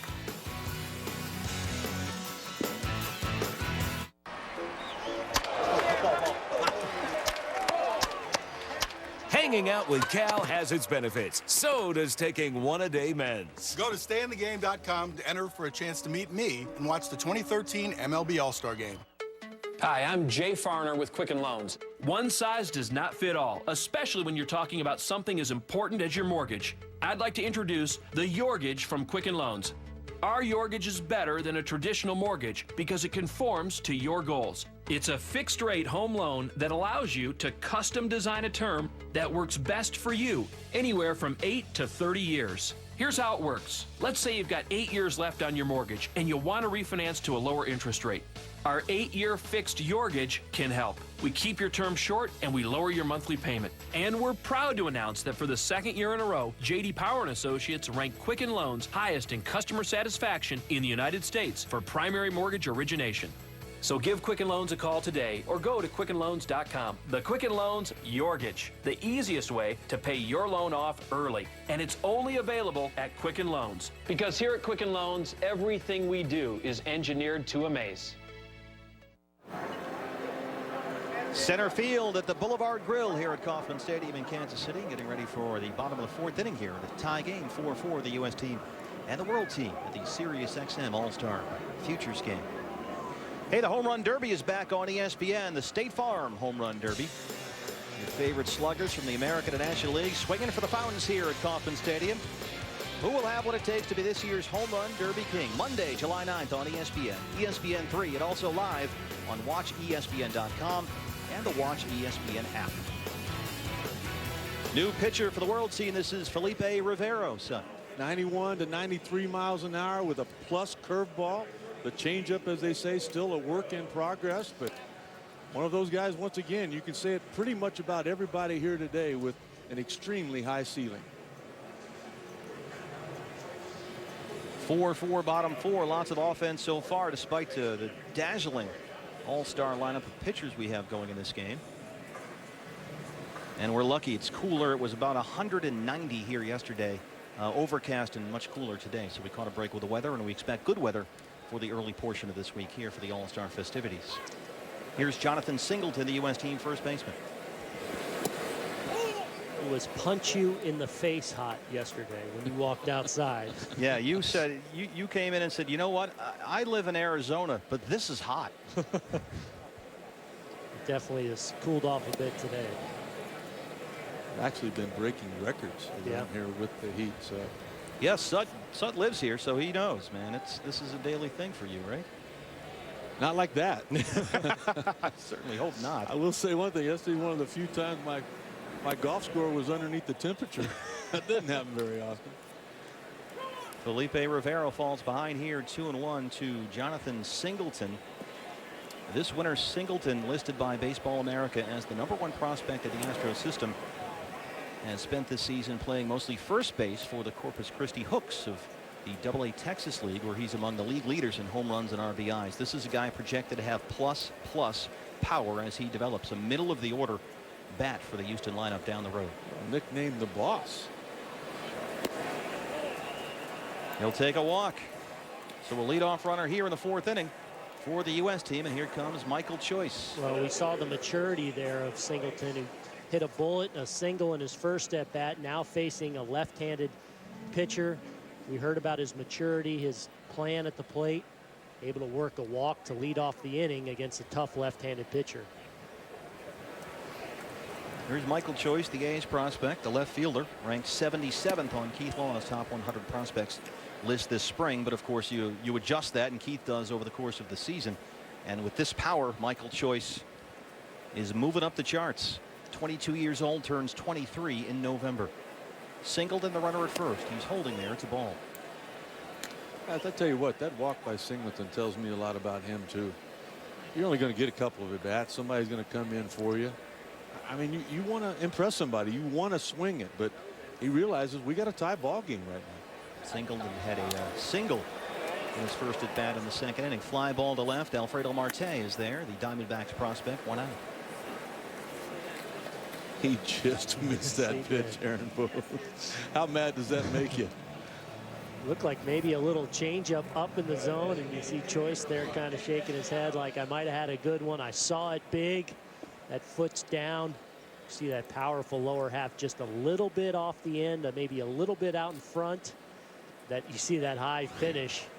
Guy with a lot of power. A little smile over there knowing I just missed that one. Here's the DH, Nick Castellanos, the Tigers prospect. Selected in the 1st round of the 2010 draft, 44th overall out of high school. With Detroit's corner infield spot set, as we know, they do pretty well there at Detroit. The question about Castellanos is where he profiles at the big league level. He was a shortstop in high school. They've kept him at 3rd at AA. So he can just focus on offense and not try and learn a new position at the same time. But it's been suggested that maybe he could end up in left field, although Dave Dombrowski has been very clear, saying, look, right now he's going to play 3rd base and that's it. There's Betancourt. Watch out for that snap throw. He loves to do that. You can go online and watch video of Christian Betancourt trying to pick runners off the bases. He has got a rifle arm. Well, Rick, just the slide to the knee. And perhaps if that ball is on the bag, they might have had a shot just a little bit off, allowed Singleton to get that hand back in plenty of time. But a special arm behind the plate. Makes you think of Yadier Molina, doesn't it? Yep. That's the comp you always hear. Yeah, you just wonder if the offense will get there. The defense and the throwing arm are just off the charts. 2-1 to Castellanos. Swing and a miss, 2-2. I talked to Dave Dombrowski's assistant earlier today, Alavita, about Castellanos. And granted, you're not, Prince Fielder's not going anywhere, and neither is Miguel Cabrera, particularly when Victor Martinez comes back. I think you're exactly right, Steve. His position will be left field. Yeah, and that's been a position where they've had a bunch of guys. I mean, he's obviously not coming up tomorrow, but it's been an issue for the Tigers. But what I like about him is that they're developing him at more of a defensive position. Find out how good a 3rd base he can play, and you never know what kind of situation you're in a couple of years as he works the walk here. You know, maybe at some point Prince Fielder goes to a DH or Cabrera goes to a DH, and now Castellanos, if he's able to play a high-level 3rd base, maybe he slides in. I think you can always move a guy with the position to a place like left field, to a place like right field in time. As long as that bat's there, you'll find a place for you. Second walk of the inning issued by Felipe Rivero. Keith Law has some thoughts. Keith. Well, the other reason that you want to try to keep a guy at a tougher defensive position if you can is just to maintain his trade value. Whether or not you actually intend to trade a guy like Castellanos, you want to leave him at the position where he's most valuable, most attractive to other clubs, even for the potential of a trade down the road. Here's Tommy Joseph, who walked in his first at bat in the third inning, the Giants catching prospect. Second round pick out of high school in 2009. And guys, to me, third base is one of those positions where there's not a lot of quality, legitimate third basemen around Major League Baseball. So if you have a valuable one in your system. Stevie, just to warn you, on Monday nights, Aaron talks a lot about third base. This didn't come up in the meeting. No. So tell us more about third base here. Yeah, go ahead. How's Cabrera doing down there? Let's run through this. Cabrera's doing okay down there, but he's definitely hitting very So the better well. he hits, the better third baseman he is. The better he hits, the better he looks at third, yeah. 2 on and 1 out here for Joseph. Bettencourt doing a nice job keeping that thing under control. But third base is one of those in-between positions where you've got to have the skill set defensively to be a real infielder, yet at the same time you're required to swing the bat. And if you go around Major League Baseball, there's just not a lot of top-end third basemen in the game. So if you can legitimately do it defensively as well as have that bat, I think your value is as high as we've seen it in a number of years as a third baseman. Felipe Rivero having some command issues here in his fourth inning. 2 walks in the inning. He's gone even now here with Tommy Joseph. Chance for Joseph to finally put the USA in the lead. It was his throw that, after giving up 3 base hits in the top of the fourth, kept the world team from scoring. Rated by Baseball America this winter as the second best prospect in the Giants system. Fly ball to right field. Oscar Taveras looks up and it's off the wall.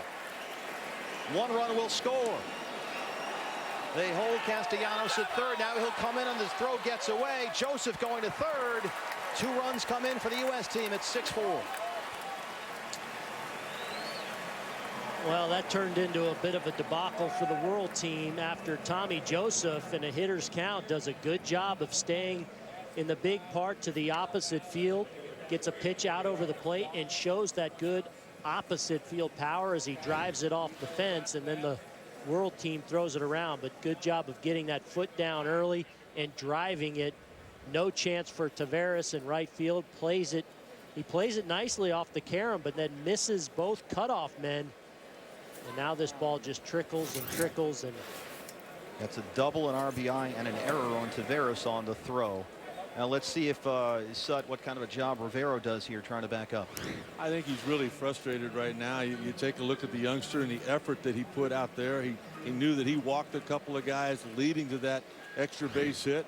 Really fortunate that the ball stayed in the ballpark, hitting off the top of the wall in right field. Center fielder Anthony Goes, the Blue Jays prospect, is up there, and he's ahead now at 2-0. Rivera continues struggling here, up to 22 pitches, and there's sort of an unwritten rule that 30 will be the max, and he's flirting with that here. You know, you just look at the body language right now. You can tell he's really frustrated with himself. I love what Bettencourt's doing right now. I love this. Let's go out there and slow it down, and let's not worry about what's happened. Counts 2-0 right now. Let's don't compound the problem. You've seen a lot of offense already here in the first 4 innings.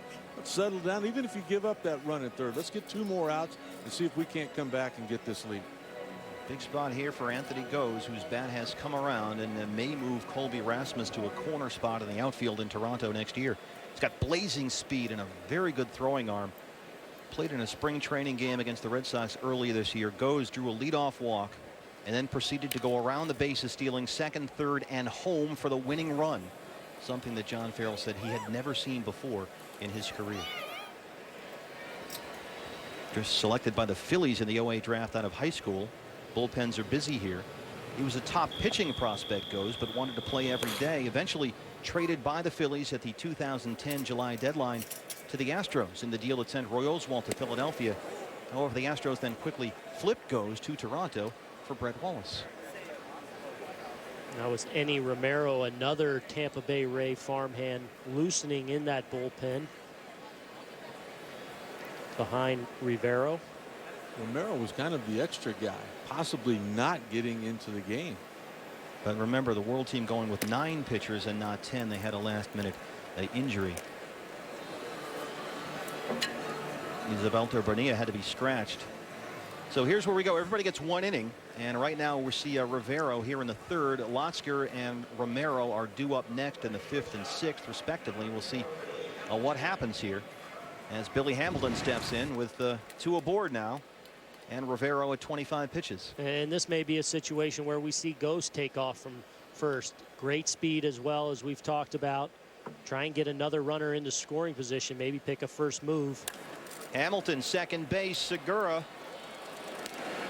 tags Ghost. They get the out at first base, and that's the inning. But the U.S. team gets 2 runs, and we're through 4 here at the Futures game. Kauffman Stadium in Kansas City. The U.S. 6 and the world team 4.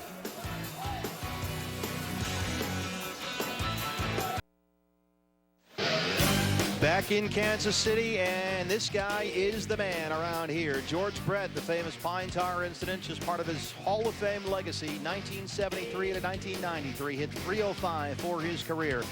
And in 1999 was inducted into Cooperstown. The only player to lead the league in batting 3 different decades, the 70s, the 80s, and the 90s. Everywhere you go around here, there's a George Brett t-shirt, there's a George Brett picture, there's a George Brett statue, and here is George Brett, the U.S. team manager. George, it's Steve Berthiaume, Aaron Boone, and Rick Sutcliffe up here. Are you having fun? Yes, I'm having a lot of fun watching these guys play. It's amazing how the world team came out and just started swinging the bats, and our guys never got down in the dugout. They kept grinding, and now we're winning 6-4.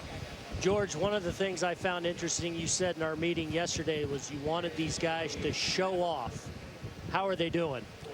They're showing off pretty good. I told them to show off, but don't show off. Don't be a hot dog. Play the game hard, play the game right. And I was kind of hoping right there, Hamilton, they tagged the guy out at second, and they didn't get him at first because everybody wanted to see him steal. That's why we gave him 3 at-bats. But we're trying to get everybody in the game and let them show off how good they are and the quality of baseball that they're capable of playing. George, it's always been a wonderful ballpark here. I remember when Tony Gwynn came here for the first time, he said it's the best baseball park he'd ever been in. Talk about the changes that have gone on here at the K. Well, Rick, you grew up here watching the Royals and all those things out in the outfield, that wasn't there. We had water fountains and green grass, that was it. And they did it about 4 or 5 years ago, put in about $300 million, I believe. And to this day, I think, for a ballpark that was built and they started playing baseball in 1973, I think it's the most beautiful ballpark in the country. George, thanks very much. We'll let you get back to work. Appreciate it. Okay, guys, thanks for having me. New pitcher for George Brett's U.S. team is Tyler Skaggs, the Diamondbacks prospect. And right out of the gate here, Oscar Taveras, a base hit. The Cardinals, the right fielder here. Here's Tyler Skaggs now. Will turn 21 years old on Friday. 6'3", 195, side of left-hander. Well, we remember him from a year ago when he started the Futures game for his own Arizona team in front of their fans. He pitched well then, gave up a hit, a walk, had a strikeout.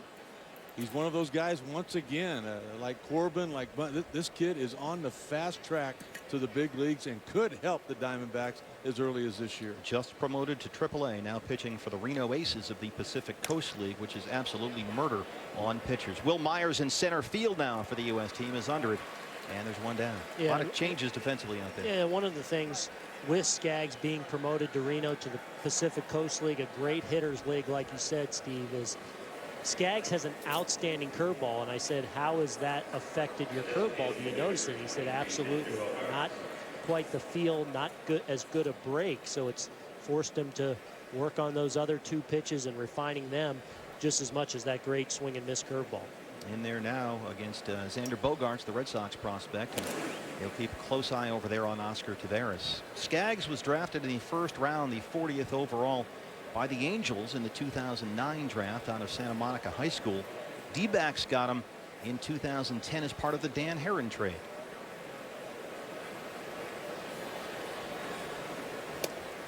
Bogaerts looks at a strike. And think of all the pitching now the Diamondback system possesses, with Bauer recently promoted, Skaggs not far off, obviously Ian Kennedy, Cahill. This is a team that hasn't had the first half they anticipated, but Rick certainly has the pitching and the pitching depth to perhaps go on extended run in the second half. He was the starting pitcher in the AA All-Star game, Tyler Skaggs. He was talking before the game to all of us about what a difference a year makes and how nervous he was and how things went so fast, and he could hardly find himself breathing normal in the game last year. There goes Taveras. The throw is in time. Well, here a nice throw by Rob Brantley, testing him right away. His first inning in the ball game. A pretty good jump by Taveras, but excellent throw there by Brantley, who continues to improve defensively behind home plate. AAA for the Detroit Tigers.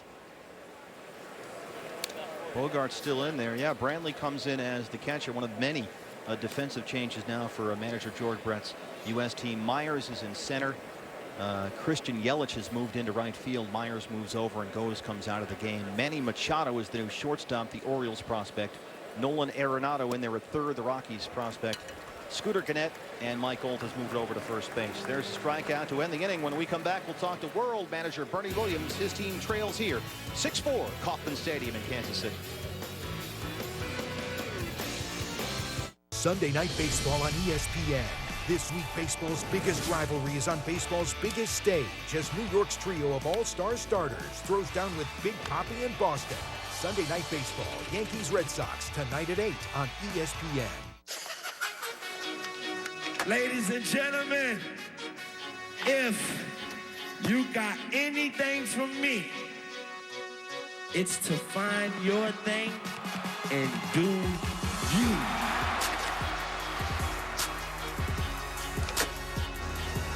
Because we all know it's not what you do, it's how you do. And this is how we do. If you had $1 for every dollar car insurance companies say they'll save you by switching, you'd have like a ton of dollars. But how are they saving you those dollars? A lot of companies might answer or no comment. Then there's Esurance, born online, raised by technology, and majors in efficiency. So whatever they save, you save. Hassle, time, paperwork, hair tearing out, and yes, especially dollars. Esurance, insurance for the modern world. Click or call. Welcome back to Kauffman Stadium. 14th annual All-Star Futures game. The U.S. leads the world team 6-4. Ready for the bottom of the fifth inning. On the mound now for Bernie Williams' world team. Sud, it's Enny Romero, the new pitcher. Enny Romero, 92 to 95 miles an hour. An advanced breaking ball, a curve ball that is really his out pitch if he's not locating that fastball. Again, a young guy, a lot like Rivero was in that Tampa Bay Rays system. And the one thing, Stevie, we know about them, looking at Matt Moore and what they did with Hellickson, they're going to be patient. They're going to make sure that he's ready to pitch at the big league level before he shows up there. Let's go down to the field now and talk to the world team manager, Bernie Williams, Yankee legend. Bernie, you having fun? I'm having a great time. You know, it's got a lot of talent here, and it's a good game so far. Bernie, what's it been like managing? Has it been overwhelming? Are you making some quality moves down there? I am not making any moves at all. I got a good coaching staff that's helping me. I think we're trying to give everybody a good chance to play, show what they can do, and hopefully everybody will be healthy and getting ready for the second half of the season. Bernie, what were some of the things that you talked to these youngsters about before the game, trying to help them utilize and express their abilities? Well, I just basically try to tell them that, play hard, play smart, and you never know who's watching out there. Had a lot of great things happening. A lot of great players that played through this game and gone on to do great things in the big league. So, but the most important thing was just to, get them to have fun and feel relaxed. Bernie Williams, four-time World Series champion and manager here of the world team. Bernie, thanks very much. We'll let you get back to work. Keep delegating. That's right. All right. Here, I've been waiting to see Scooter Gennett hit, and here he is, the Brewers prospect, that a second baseman has taken over for the U.S. team. And he's nicknamed Scooter. And I had to go up and ask him. It's not just because of his relatively diminutive size, 5'9", 165. Fouls one back here. He's gone by Scooter much of his life because as a boy growing up, he loved The Muppet Show. And I thought, all right, there's no way that's true. That's just some kind of internet joke. I went up and I asked him, now it's The Muppet Show, right? He said, yep, I loved it. When I was a kid, I wouldn't answer to anything but Scooter, and it just stuck. 16th round pick by the Brewers in 2009. Fly ball, right field. Osvaldo Arcia has just checked in. The Twins prospect now playing right field. A Another litany of changes as we've reached the midpoint of the game here, and both the U.S. managers and world managers making their moves. We got Reimer Liriano now in left field for Marte. Ha is still in center, and Osvaldo Arcia is the right fielder. Francisco Lindor has come in to play shortstop, so that's it for Jurickson Profar. And Shifang Pan has now played at second base in there for Gene Segura. That just about covers all the substitutions. A lot of traffic up here. We're at the midway point, and this is where the crossroads step in. Here's Will Myers' move from right to center. The managers were talking about that. They wanted to make sure that everybody got into the ball game, and for the position players, they wanted everybody to at least get one at bat. All right, Tavares has moved in to center field. Ha is out, and Arcia is in right. Scooter Gennett playing in Double-A this season for the Huntsville Stars in the Southern League, and for much of the season has been leading the league in hits. He can hit, he can field. In fact, Tyler Thornburg played in the Futures game last year as a Brewers prospect, and he said about Scooter Gennett, he just hits and hits and hits. And in terms of the size, Scooter said, you know, that really shouldn't be an issue. I'm an infielder and I'm closer to the ground ball. No problem. Just your classic undersized overachiever and a very good all-around player as he lined that ball to right but wasn't able to get a hit. Now picking the brain of another left-handed hitting Hall of Famer, Mr. George Brett. Will Myers looking for, you know, Will Myers wants to get a hit here. He's grounded out twice so far. Well, despite not getting a hit, I've been very impressed with his approach. Definitely a guy that looks to work to the big part of the field, even the other way, at a quality at bat to drive in a run. His last time up with the ground out. I tell you what, for me, Aaron, if I was on the mound right now, I know that he does not want to walk, and I would try to get him to expand the zone. Base hit.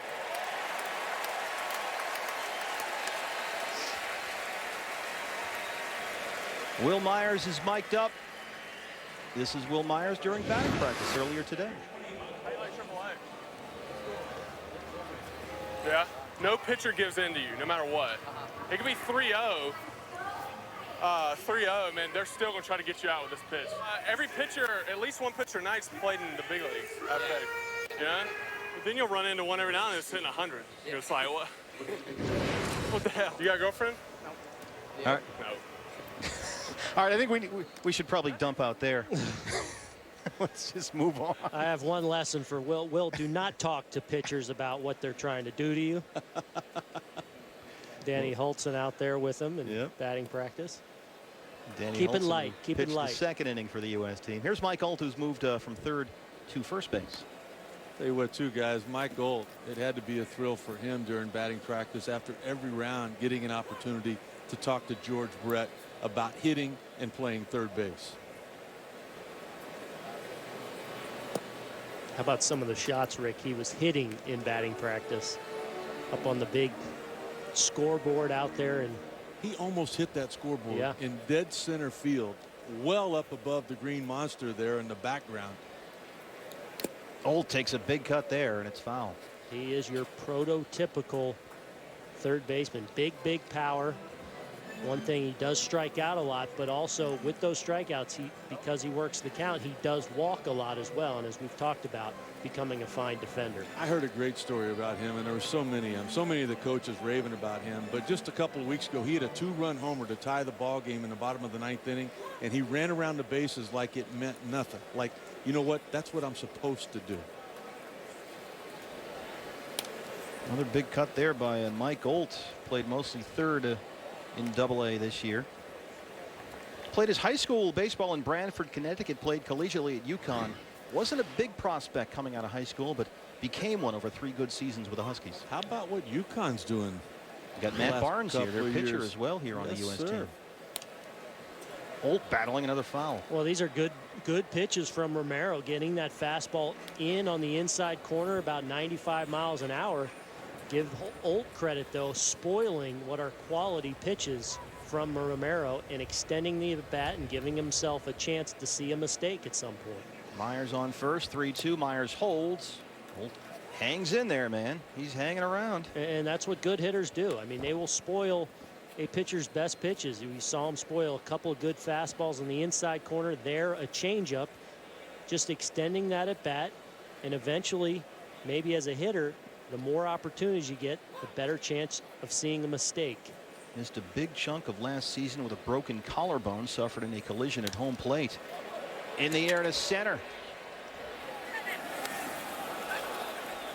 That's Osvaldo Arcia who tracks it down. And there are 2 outs.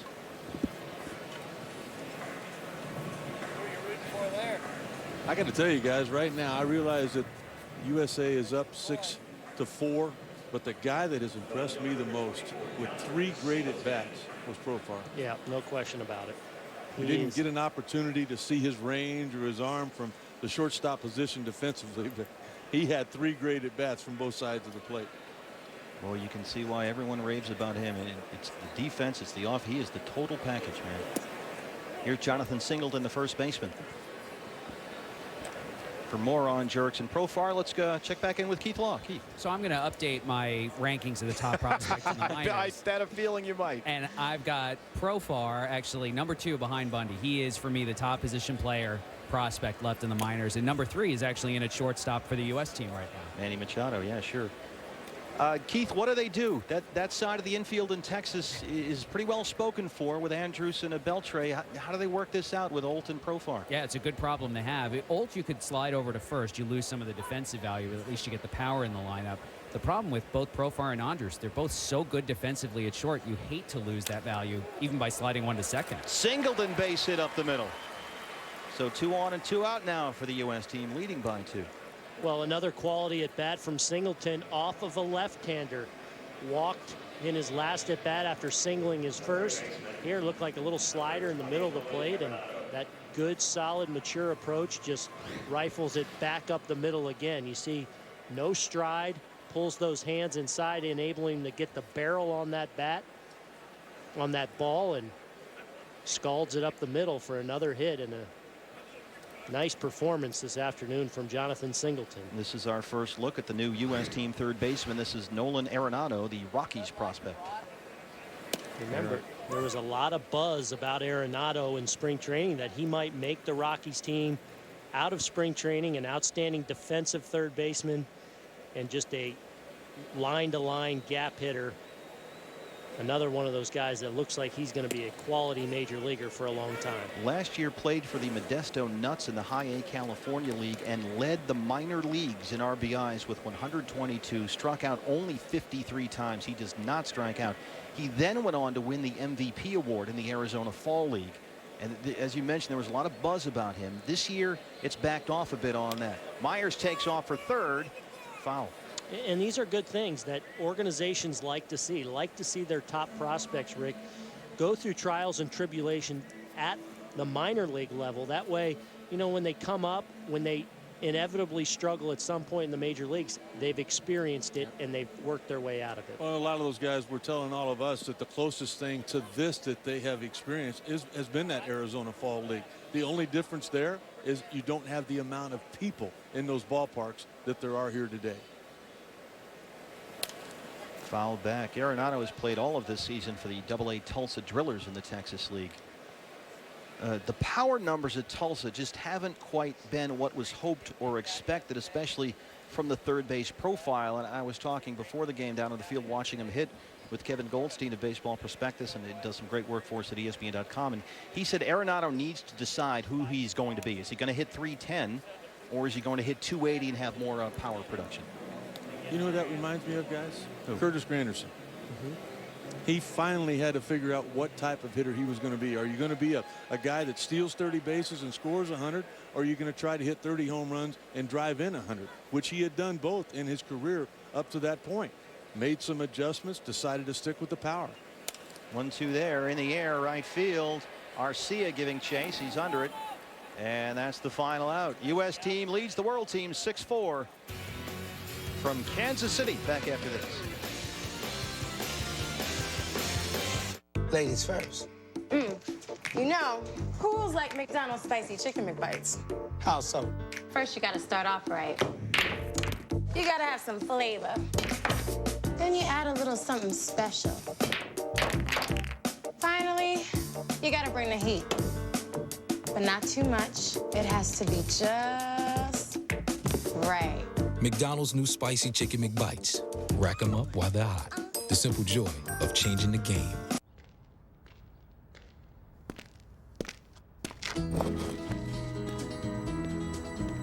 With MLB Extra Innings on DirecTV, your team follows you, no matter how far away you may be.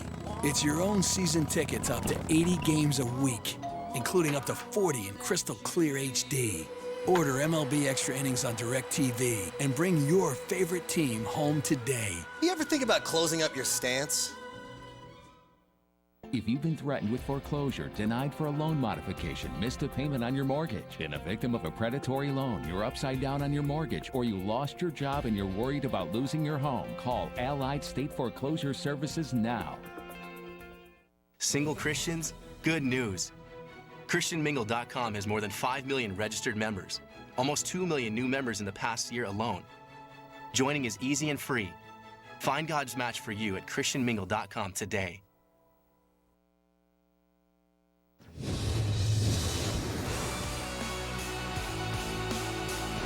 College is going to be amazing. You know, it's going to be unbelievable. I probably won't be able to talk. It's just going to be a big day for me. Like, whenever you get the call, I'm like, hey, Billy, you're coming to the big leagues, and it's just going to be an exciting moment. My dad's a huge supporter, so is my mom, and being able to call them saying I'm going to the big leagues to pitch for Baltimore or whoever it is going to be a special day. A special day behind the fountains here at Kauffman Stadium in Kansas City. The All-Star Futures game, the U.S. team leads the world team 6-4. We just saw Dylan Bundy pitch. Let's go down to Pedro Gomez on the field.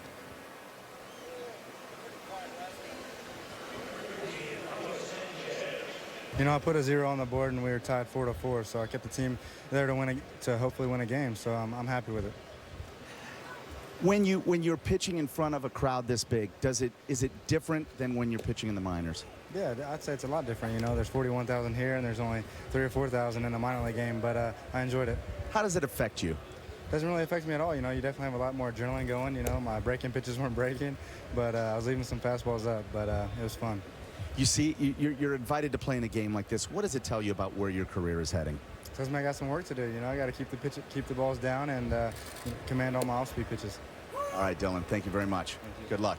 Steve? Pedro, thanks. Steve Berthume, Aaron Boone, Rick Sutcliffe here with you. As we start the top of the 6th inning, the U.S. team leads the world team 6-4. And Pirates fans, your guys on the mound, Jameson Taillon. Taken in the first round of the 2010 draft, 2nd overall selection by the Pirates out of the Woodlands High School in the Woodlands, Texas. Well, you just think about the key to the Pirates' success this year being that starting rotation and their depth. The cavalry is on the way with Cole and now Taillon. You saw the numbers there for the young right-hander. He doesn't have a great record, but that does not indicate the type of pitcher and season that he's having. It just indicates a lot of times what he has around him. And there against the White Sox prospect Carlos Sanchez, who flares one to left, and it's down the line. Sanchez will take the turn into second base, and he's got himself a stand-up double here for the world team, trailing 6-4. Well, a really nice job of hitting by the White Sox prospect. This is a pretty good two-seam fastball down in the zone and on the outer part of the plate, and Sanchez just shoots it down that left field line. You look at that pitch, a little two-seam fastball, doesn't try to do too much with it, shoots it down the line, and then he's into second easily with a leadoff double here for the world team, down 2 runs. Really amazing he was able to get that ball in the air. Yep.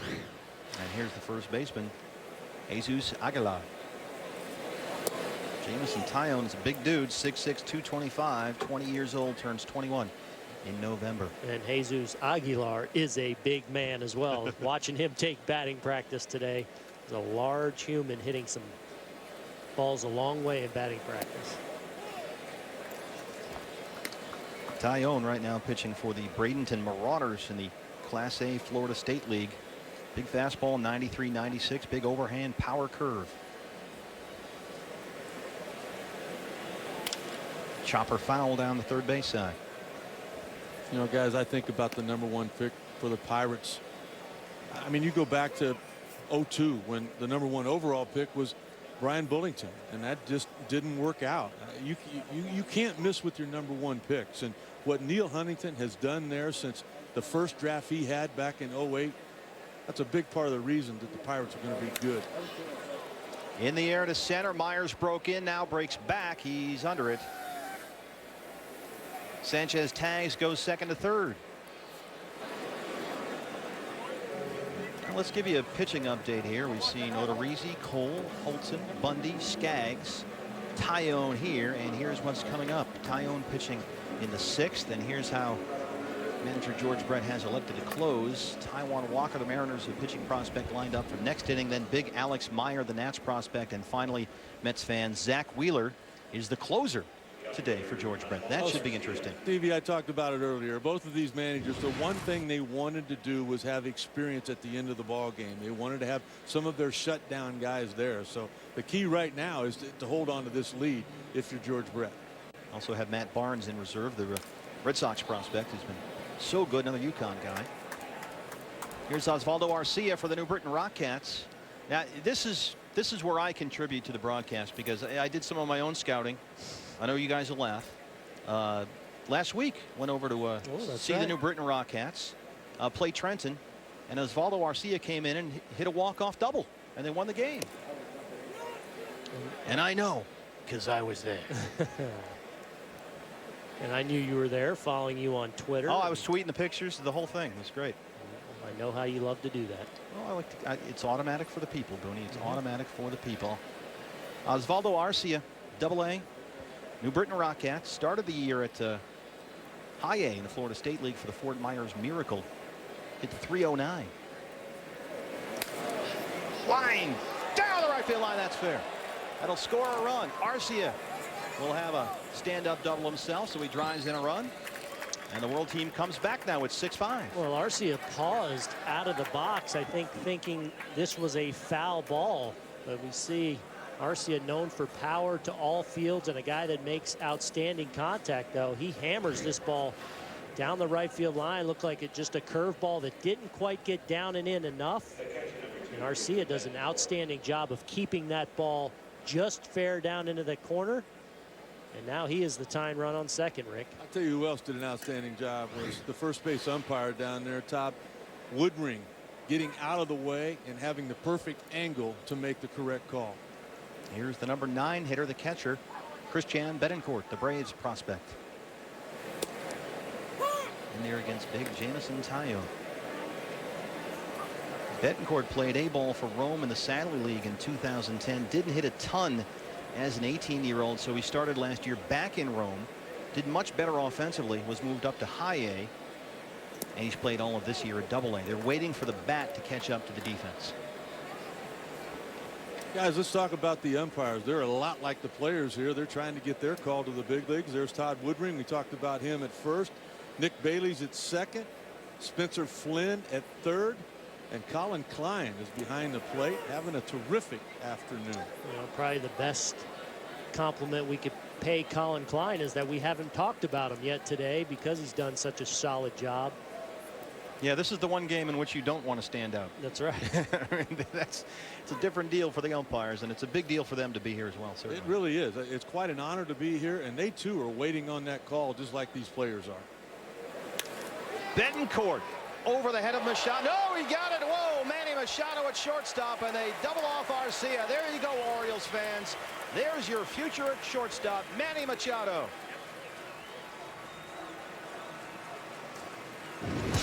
Well, Machado showing that outstanding athleticism. This ball ticketed for left field. Would have tied the ball game. No, sir. Reminds you of Cal Ripken a little bit, does it not?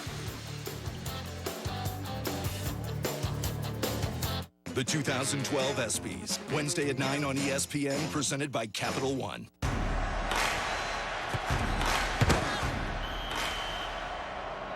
She is easy to spot, giving the universal sign of finished.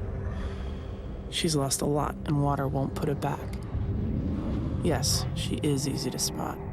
She is also easy to break.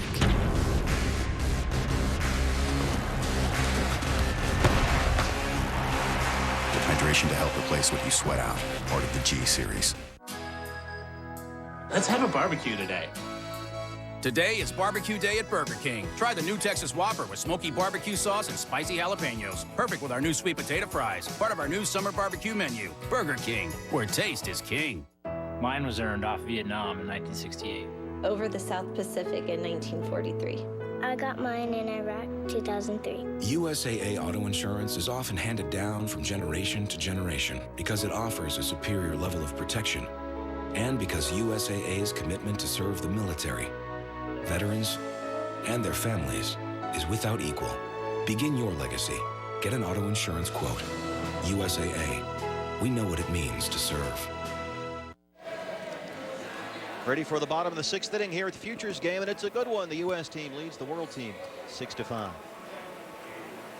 Let's take a look at our MLB calendar this weekend. 2012 State Farm Home Run Derby set for tomorrow night, 8 o'clock Eastern Time on ESPN.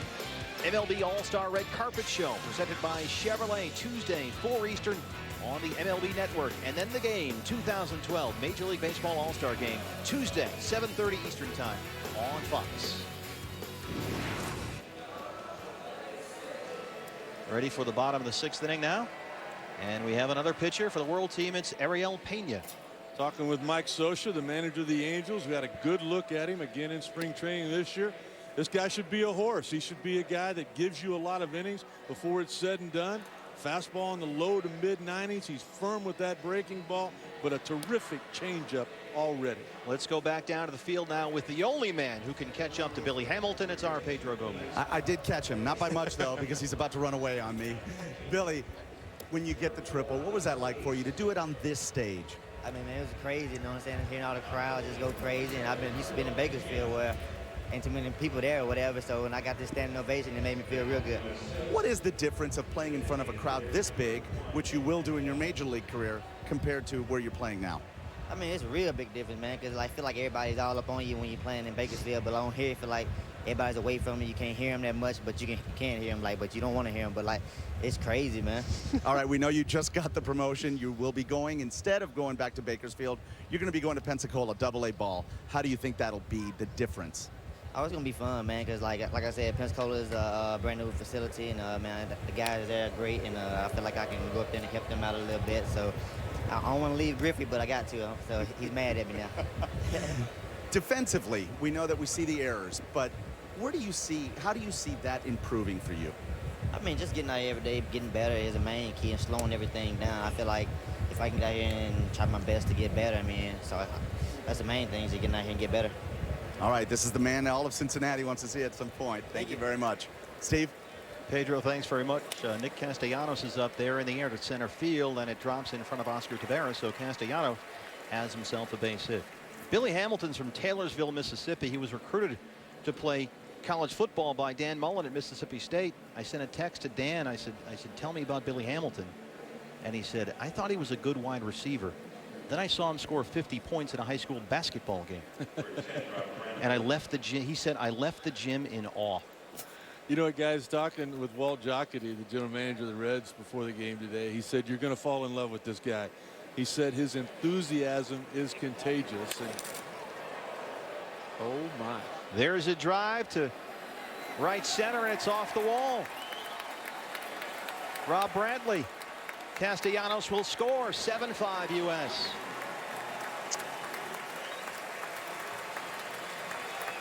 Well, Rob Brantley taking over for Tommy Joseph behind the plate, threw out a runner in his first defensive inning, now jumps on the first pitch he sees and sticks it in the gap in right center field. He is considered a bat first catcher, although he continues to improve defensively, but shows that good gap power. An RBI double here in his first Futures game at bat. Our first look here at the plate for the new right fielder, Christian Yelich. Marlins prospect. Rated by Baseball America this winter as the top prospect in the Miami organization. 6'4", 190. Left-handed batter, right-handed thrower. First-round pick by the Marlins in the 2010 draft out of high school in Westlake Village, California. Guys, I can't help but tell you how impressed I am with the catching right now for the USA team. Both Joseph and Brantley have thrown out a guy attempting to steal, so you're talking about run prevention, and both of these guys now have driven in a run, so there's the production that you hope for. A lot of times you're just happy to get one of them. Yelich is a hitter up here. He has hit at every level as a professional. Last year played for the Greensboro Grasshoppers of the Class A South Atlantic League, hit .312. Also stole 32 bases. He can run very well.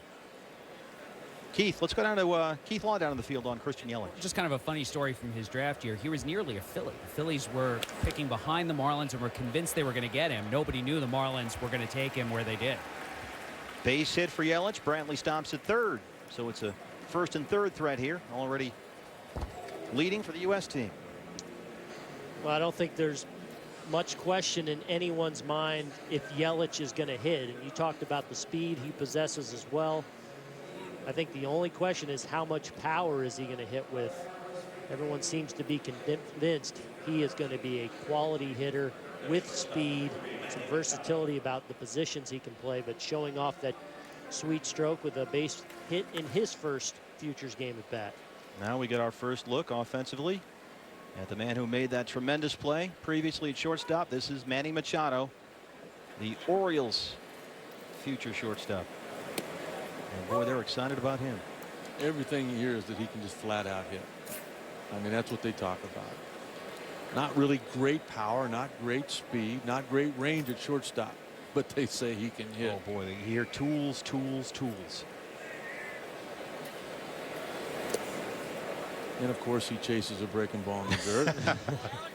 Manny Machado, 6'3", 180, making his second Futures game appearance. He was the first round pick of the Orioles, the third overall out of high school in Miami in the 2010 draft. He has spent all of this season playing at Double-A for the Bowie Bay Sox of the Eastern League. He's been the youngest player in that league all season. That's always been a great pitchers league, guys. Machado in the air to left. Liriano will watch it bounce. This will get one run in. One more comes around. Two-run double for Manny Machado, who's having himself an afternoon here in Kansas City. Well, he saved the tying run from scoring in the defensive half of this inning with a leaping catch, and now showing off his tremendous bat speed after chasing a ball in the dirt. Another breaking ball. This one stays up and in the middle of the plate, and there is that outstanding bat speed from Machado as he lines it over Liriano's head and picks himself up a couple of RBIs and adds to the U.S. team lead. It's a 9-5 lead and still no one out here in the sixth inning. So we're roughing it so far for Ariel Pena. Machado on second base. Here's Scooter Gennett, the Brewers' second base prospect.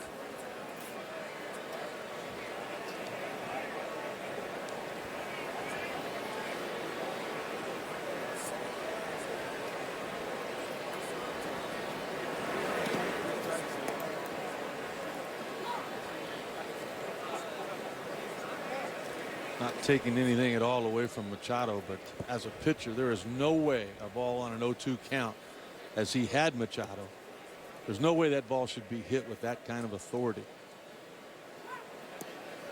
Adrenaline, the hype, the crowd, all of those things come into play for these youngsters out there today from time to time.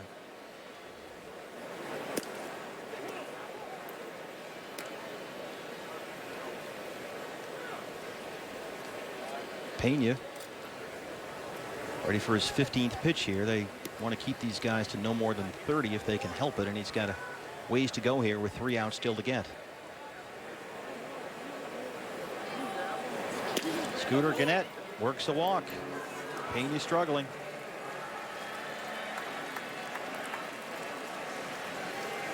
And here comes Will Myers. You can hear the excitement in the stands here at Kauffman Stadium.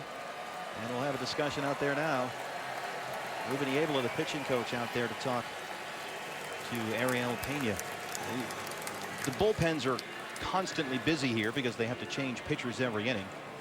So you just always assume that someone is warming out there. And we were talking to Ruben before the game, and he said, I'll be the busiest guy out here today, making sure that everybody's up and ready and throwing, and the guy after him is ready to go and on down the line. You know, Stevie, that's a great point, because these coaches are selected. It's an honor because of the great job that they've done the first half of the season, but they're all from different organizations, and that communication, trying to get word down to the bullpen to get going. Is he ready? And that can be a tough thing to do when you just try to put it together in 24 hours.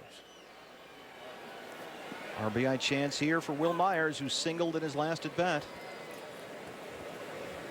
The Royals outfield prospect. I think Georgia put the bun on. He joked about that. I want everybody to have fun. You know what I find interesting, guys, is the cheers that Will Myers is receiving. Yeah, it's for the Kansas City because he's a Kansas City product, but you almost understand the hope and excitement that comes along with Will Myers. They're starting to see it happen in Kansas City. You see there the signs telling him he's on his dad's fantasy team already. All right, and well, I think we need to send him a bill. Check this out. This is Will Myers. Well, you see tremendous bat speed. Yeah, we're going to need a new camera. He just made the Sports Center open. Yes, he did. But just the hope and excitement that comes along with a guy like Will Myers. They're seeing it start to happen with some of the great young players as that ball gets to the backstop. It gets through Ali Solis, the catcher, and Machado can go to third. And Will Myers certainly figures to be one of those core nucleus players that are starting to emerge here. They just showed the replay of him breaking our camera on the big scoreboard out there, and it got a cheer.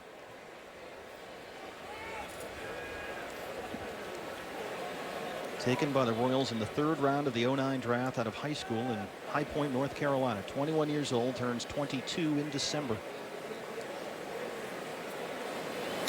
Myers in the air, center field. Oscar Taveras floating over toward right.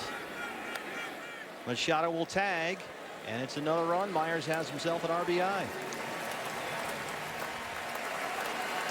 I really am impressed with Myers' approach. This is a ball that he's actually fooled on, perhaps beat on a little, but because his approach is so much through the middle and the other way, it gives him a chance and lets him take advantage of tremendous bat speed. He's fooled, he's out in front, but he does such a good job of keeping his bat in the strike zone for a long time. And just because of that bat speed, he's able to get carry on the ball and get an easy sac fly in that situation. Mike Gold, center field. Taveras again. It's over his head. Gannett will be waved in from second base. Mike Gold, an RBI double, and the U.S. team pours it on here in the sixth. Well, speaking of bat speed, here's more bat speed from Mike Gold, the third baseman prospect for the Texas Rangers. He jumps on a first pitch fastball here. You see the leg kick, the rock back, foot down in that lower half, starts the swing, and just a classic short, compact power stroke from the third baseman as he hammers it off the center field fence for an RBI double. So that's 20 pitches for Pena. He has gotten one out at least. And remember, they're down a pitcher here. The World team only has 9. They had a late injury. There's a strike to Jonathan Singleton, the first baseman. Singleton having a perfect game thus far. A couple base hits and a walk. 2 of those against left-handed, his last 2 against the left-handed pitcher, getting a chance to face a righty here. Lines one into right field. They'll wave Olt. Here's another run for the U.S. team. Singleton stops at first. He has an RBI single. More offense. It's 12-5 U.S. Well, Jonathan Singleton came ready to play today, and he continues to put on an impressive show. We talked about 2 base hits through the middle. One of those against a lefty, worked a walk against a lefty here. That's a little shaft out and hammers one to the pull side for another RBI. Boy, just 20 years of age, and just the way he's able to be composed during those at bats. Another chance here for the Rockies third base prospect. This is Nolan Arenado. Singleton holding in first, strike. One of those games, Aaron, in spring training, or innings anyway, where you just roll them over. Yep. You just, okay, that's plenty for this inning. Let's go to the top of the 7th. The bullpen has actually quieted down. So they must have made some sort of decision here, and Pena's running out of pitches. Again, it's not a rule. It is a rule you can only pitch 1 inning. But the 30 pitch limit is sort of a gentleman's agreement here. But Pena is pushing that. 12 runs, the most scored by one team in Futures game history. So we were very excited about the U.S. pitching staff. It's been their offense that's grabbed the headlines here so far today. 0-2 to Arenado, right back at Pena, and it gets through. So 2 on, 1 out now for the U.S., who keeps pouring it on. Here comes Castellanos.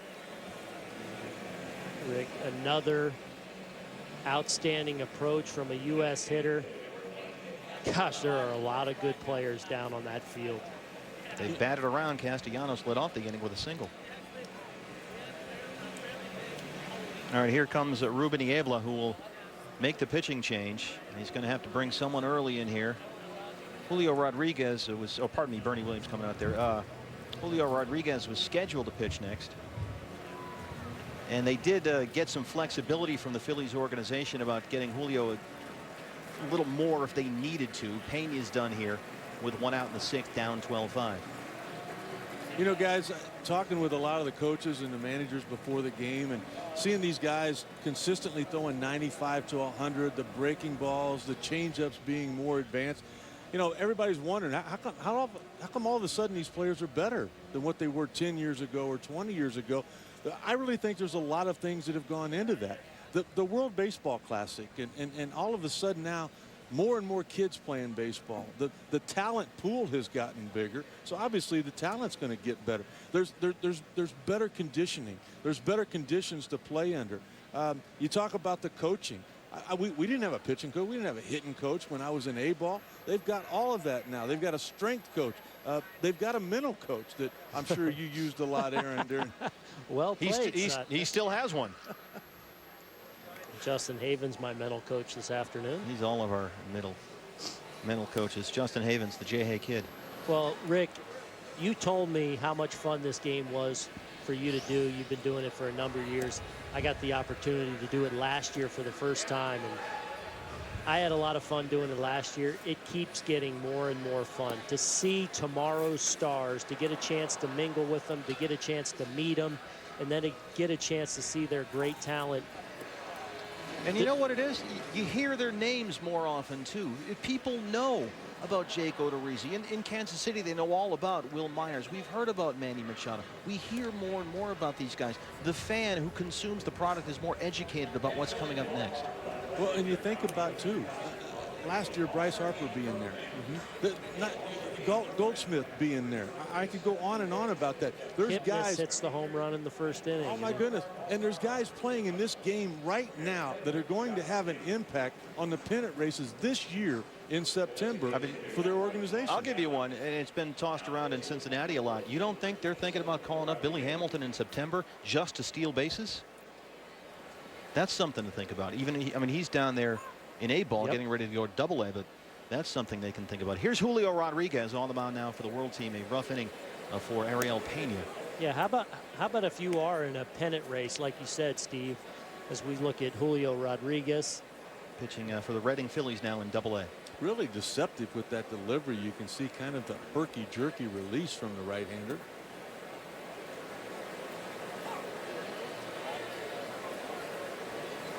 But you're in a pennant race all of a sudden, and you got a guy like Billy Hamilton, who you decide may not be ready to produce at the big league level on an everyday basis. But what a weapon to have, Rick. Night in and night out, you're in a tight ball game, 7th inning, a guy gets on. Hey, let's run Billy Hamilton out there, who can obviously steal a base. He can be the designated runner. Castellanos flares one in the air, foul ground, just out of play. You guys saying that makes me think of what Theo Epstein did with Dave Roberts. Yep. What he did with Doug Minkiewicz, adding a little bit of late inning defense at first base and adding a guy that late in the ball game, if you need a stolen base. And couple that with a guy that's, you know, potentially a future star, potentially a cornerstone of your organization, to get a chance to go up and be around players he's going to be playing with in that kind of an atmosphere really can only benefit him and his future going forward. Nick Castellanos, the Tigers prospect, ahead here 2-1. Swing and a miss against Julio Rodriguez. I think about what Bruce Bochy told me a couple of years ago when in 09 he applauded Brian Sabian for bringing up Madison Bumgarner and a catcher named Buster Posey. Getting that clock started is the way he described it. And then you think about what they did in 2010. Rodriguez missed inside there. It's 2-2. Pardon me, 3-2. Count's gone full now. Singleton on second and Arenado on first. A 6-run 6th inning so far, and it's still going here with 1 out for the U.S. team.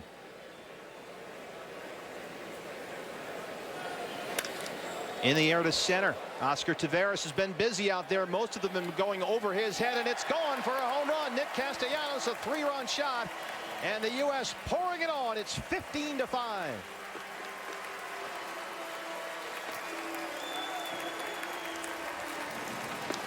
You can't beat George Brett in this ballpark.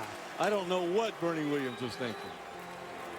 Well, you continue to see just outstanding mature approaches. Here Castellanos, a fastball up around the belt. Again, trying to stay in the middle part of the field the other way. And that's a long way out there in center field that he inside out and drives it out to center field. Rob Brantley, the catcher's in there. He fouls one down the right field line. So 15-5 now. 14 hits for the U.S. team. A 9-run 6th inning. Just looking at the numbers yesterday about Castellanos, guys, he hit over 400. I know it's an A ball, but he hit over 400 for 55 games. Yeah, you hit over 400 A ball, rookie ball, college ball. You're raking. And for that long a period of time? Absolutely. We're seeing that swing on display a lot here in the 6th inning, as he had the leadoff single to start the inning and now the home run to dead center field. Here's Rob Brantley, the Tigers catching prospect. So we have back-to-back Tiger prospects here. Third base. Nice play there by Carlos Sanchez. Well, a great play by Carlos Sanchez, Steve, who normally a second baseman, but not a lot of corner infielders on this world team. So Sanchez forced to play third. He comes in, perfectly sticks that bare hand. Looks like he's been doing it all season long, and gets Brantley in plenty of time as he makes a strong throw across the diamond. Nice play by Sanchez. Yeah, we were in the coaches meeting. It became something of an issue trying to find guys to play the corner spots because they have so many shortstops on the team. But it's worked out pretty well. Here's Christian Yelich now. They did able to, it took a while, but they sorted it out. Because you want to give the kids a chance to shine. Everybody wants, you want them playing where they're used to playing. You want to keep the organizations happy. It's a difficult balance sometimes. Yelich ahead here, 3-0. They were talking about everybody having the green light, not only running the bases, but on the 3-0 counts. This would be a spot here where I'm sure George Brett will try to halt the offense. How do you do that in this game? You just yell at him. Don't hit the ball. You yell from the dugout. You're taking one. Hey, you know that. And most of these guys, they know the game well enough anyway. Well, here's Manny Machado, who made a brilliant defensive play, had a double earlier in this inning. What an inning it's been here for the U.S. team. 9 runs.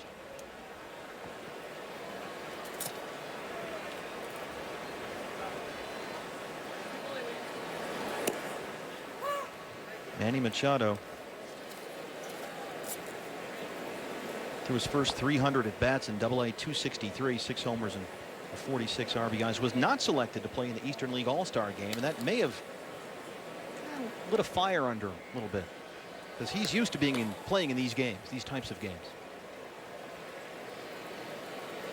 Has shown tendency to get into occasional slumps that waters down the numbers somewhat, but there's been nothing that's dampened the enthusiasm the scouts and the analysts have for the tools. Well, remember, just turned 20 years old on Friday. On Friday, and to be in AA, rocketing through the system, understandable that you might have some growing pains, but no denying the awesome tools and talent that Machado possesses. You mentioned the growing. There's been concern, or certainly the idea, that he could get too big to play shortstop at the major league level, and that he might eventually grow out of the position physically and wind up at third base or somewhere else. Well, if physically he grows into that and he grows into a 30-homer type guy, you can live with that. Absolutely moving him over to third base. But he certainly has all the skills, the skill set to be a major league shortstop defensively. You wonder if he gets to, if he fills out and gets to, say, 6'4", 220, that may limit his range defensively. And with the power projections, the best profile may be third base. I don't know. They did all right with a shortstop that was 6'4", 220 for a long time. That worked every day for a long time, Cal Ripken. When we come back, Mariners fans, you'll see Taijuan Walker, 15-5. U.S. leads the world team.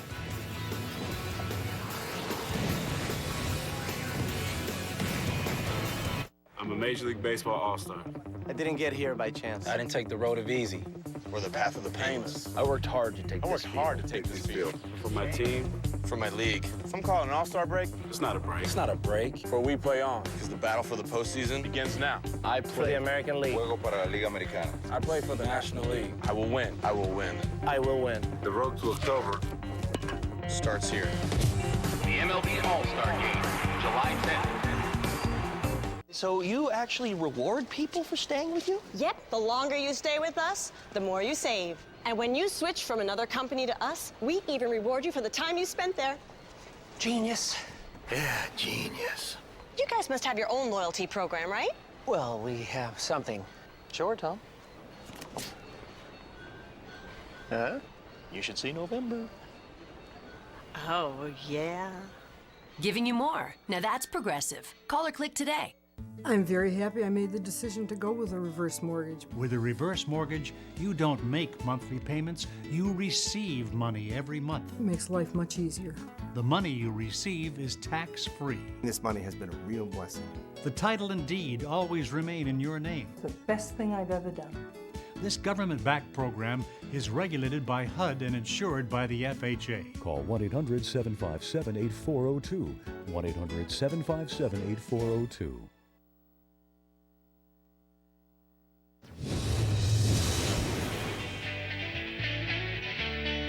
Jose Reyes. I played shortstop for actually all my years until my senior year of high school. So I like watching Jose Reyes. I like the way he plays the game. He's a great shortstop. Roger Clemens, because the passion and the intensity at which he played the game was unmatched, and it was just so much fun to watch. Alex Rodriguez. He's a Miami guy, and ever since I was a little kid, that's all I think about, trying to be like A-Rod. Even these guys have role models. Soon they'll be the players other players are trying to emulate. 15-5 here at the Futures game from Kauffman Stadium in Kansas City. The U.S. leads the world team. One of the world team's all-star players we'll talk to shortly. Let's look now at the new U.S. pitcher, Taijuan Walker, supplemental first-round pick by the Mariners in the 2010 draft. 19 years old, turns 20 in August. Ranked 24th on Keith Law's top 100 prospects list this spring. You know, guys, the big thing for me is a lot of times the first time I get to see these guys, as are the fans that are watching right now, watching them warm up as they go about their business, watching the fastball, seeing how much movement there is with the catcher's glove, and then watching the delivery that it looks like the fastball when they throw a changeup. This guy's a tremendous athlete. You can see 6'4", was a Division I basketball prospect. But somebody has done a great job mechanically smoothing him out. Watching him warm up, this is as good as I've seen all afternoon today. Wow. Chifeng Pan, the world team's second baseman, the Gaines prospect, is the first hitter to face Taijuan Walker. Well, and Stevie, when we talk about pitching, you see that Pan was right on that fastball there. For me, the hitter's telling you that the changeup is the pitch now. Taijuan Walker this season skipped high A ball. He's pitching for the AA Jackson Generals in the Southern League, where at 19 he is the youngest player in the league. He was a Southern League All-Star. And his manager is one of the U.S. team coaches here, Jim Pankovitz. And you know what, a lot of people might have thought when I called a changeup there that well, that was a fastball. No. That was his changeup at 91 miles an hour, because you saw the fastball to finish him there at 97. Look at the nice high leg kick, creating some deception. Look at the arm action behind. Look at how he wraps it a little bit and then how he finishes it. Look at how that arm wraps all the way around the back with the lower half coming off the mound. Francisco Lindor has himself a base hit. Lindor, the Indians prospect. The shortstop is on base. The other shortstop for the world team is standing by with Pedro Gomez, who's with Jurgen Profar. A shortstop, but he told me at age 15 he was reaching 93 miles an hour as a pitcher. How glad are you that you didn't stay pitching, and why did you change? Yeah, you know, I'm very happy. You know, as a pitcher, maybe 1 inning and that's it. You know, as a shortstop, I just play like 5 innings, so I enjoy and having fun with it. We know that the Rangers think very highly of you, but what have they told you you still have to work on, say, for the second half of the season? And everything, you know, just trying to learn something every day and get better every day. When you see that you play shortstop, you see Neftali Feliz is up at the big league club. What thoughts go through your head when you think about how do I get there? Just work hard, you know, just keep working and get better, you know. I'm just having fun right now, you know, here playing, so having fun every time. All right, Jurickson, you look like you're having fun. Thank you very much. Steve? Stevie, I want to read a little text that I got from the general manager of the Rangers, John Daniels, today, talking about what a great job their scouting department has done. Most teams wanted Profar as a pitcher. Our scouts did a great job there. Mike Daly, the international scouting director, walked Profar's mother down the aisle at her wedding last year. A great job, not only developing the player, but the relationship along with the family. That's getting all of the information and doing the scouting job right. Reimer Liriano is the hitter now for the world team. It took some work because Profar dazzled everyone as a pitcher in the Little League World Series in 04 and 05. Drew rave reviews in Williamsport, but as we just heard, he wanted to play shortstop, and the Rangers were willing to sign him as a position player at the age of 16 in 2009. Yeah, I remember that Little League team. We talked about him last year, and Jonathan Shoup that also played on that team. They had Christian Betancourt playing. He's got some Little League World Series experience as well. You know, it's a lot of fun for all of us to get to meet these guys, to interact with them today. The number one guy I wanted to meet today was Jurickson Profar. Reimer Liriano in the air to center. Myers is under it, and this should end the inning. Remember that name, Taijuan Walker. He's going to be good. A very quick inning. Will Myers will bat second in the inning. When we come back, the U.S. leads the world team 15-5 as we go to the bottom of the 7th. Celebrate the 4th of July in style with Lowe's. Get $5 off Valspar paint and primer in one. And now, with the temperature on the rise, there's no better time to take 10% off major appliances. Plus, you can also choose 18-month special financing on purchases of $299 or more with your Lowe's consumer credit card. So you'll have a lot more than just fireworks to ooh and ah about. Lowe's, never stop improving. Hey, big dog. Listen, son, your 20s, gosh, they can be such a magical time. Wait, what? Like a good neighbor, State Farm is there.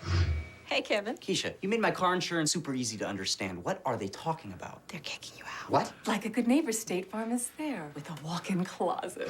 But I just graduated. A dojo. Oh! A sauna. Gross. I'll help you pack. Agents make insurance easier. Get to a better state. State Farm.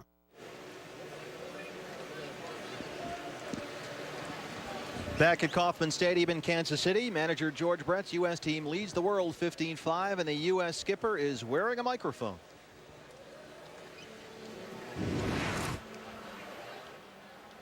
They are, man. Oh, hello. Hey, boy. Look at that. Told you not to run. You're going to see that for a long time right there. That's that foul ball. Not because he hit it. It's just breaking that camera. What a great view it was, the ball coming at it.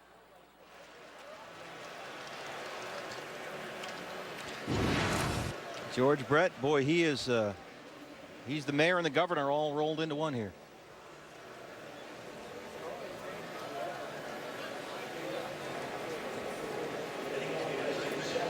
His team leads 15-5, 14 hits for the U.S. team, 12 for the world team, as we get set for the start of the bottom of the 7th inning. Here's Scooter Gannett, the Brewers' second base prospect. Yeah, I guess. Julio Rodriguez still in there Pitching for the world team, Scooter Gennett, 5'1", 5'9". Sorry, Scooter, 5'9", 165. Left-hand batter, right-hand thrower. Just turned 22 years old in May. Lines one to center field. This may drop. It's in the gap. Scooter Gennett off the wall. Stand-up double for Scooter Gennett here at the Futures game. And you know what? I love what he did right there, guys. He shut it down. Not trying to embarrass the opponent. The outcome is not in doubt right now. The crowd was getting excited, thinking about a triple, but he said, no, I've got too much respect for the game. Hit the ball good, found the gap, surprising power at 5'1". I mean 5 foot. See, he could think 3 right there if he wanted, and then in his mind he goes, you know what? Let's play the game right. I love that. Here's Will Myers, who said earlier this month, there's not a day that goes by that I don't think about getting the call. And he sure is close. That day's coming. Royals fans want it to be later today. We were standing there talking with him when manager George Brett came up and said, I need you to see in the office. And we know now what that was all about. He was telling his outfielder, you're going to get a complete game today. So relax as much as you can, knowing that you're going to get a chance to produce before it's over with. The first 2 things George Brett did in our meeting was write down Odorizzi as the starting pitcher and Myers hitting third. Base hit left field. They'll wave Gennett. Here's another run, 16-5 U.S. team. And Will Myers has an RBI single. Guys, I'm continuing to be impressed. This guy is really, really good. And after working the other way the entire afternoon, the world team's gone to school on that, trying to pound him in. His approach still there, but strong enough. This probably breaks his bat, but hits a really good pitch on the inside corner, able to drive it with that bat speed, with that strength over the infielder's head and pick up another RBI. Here's Mike Olt, who had an RBI double in his last at bat, the Rangers prospect.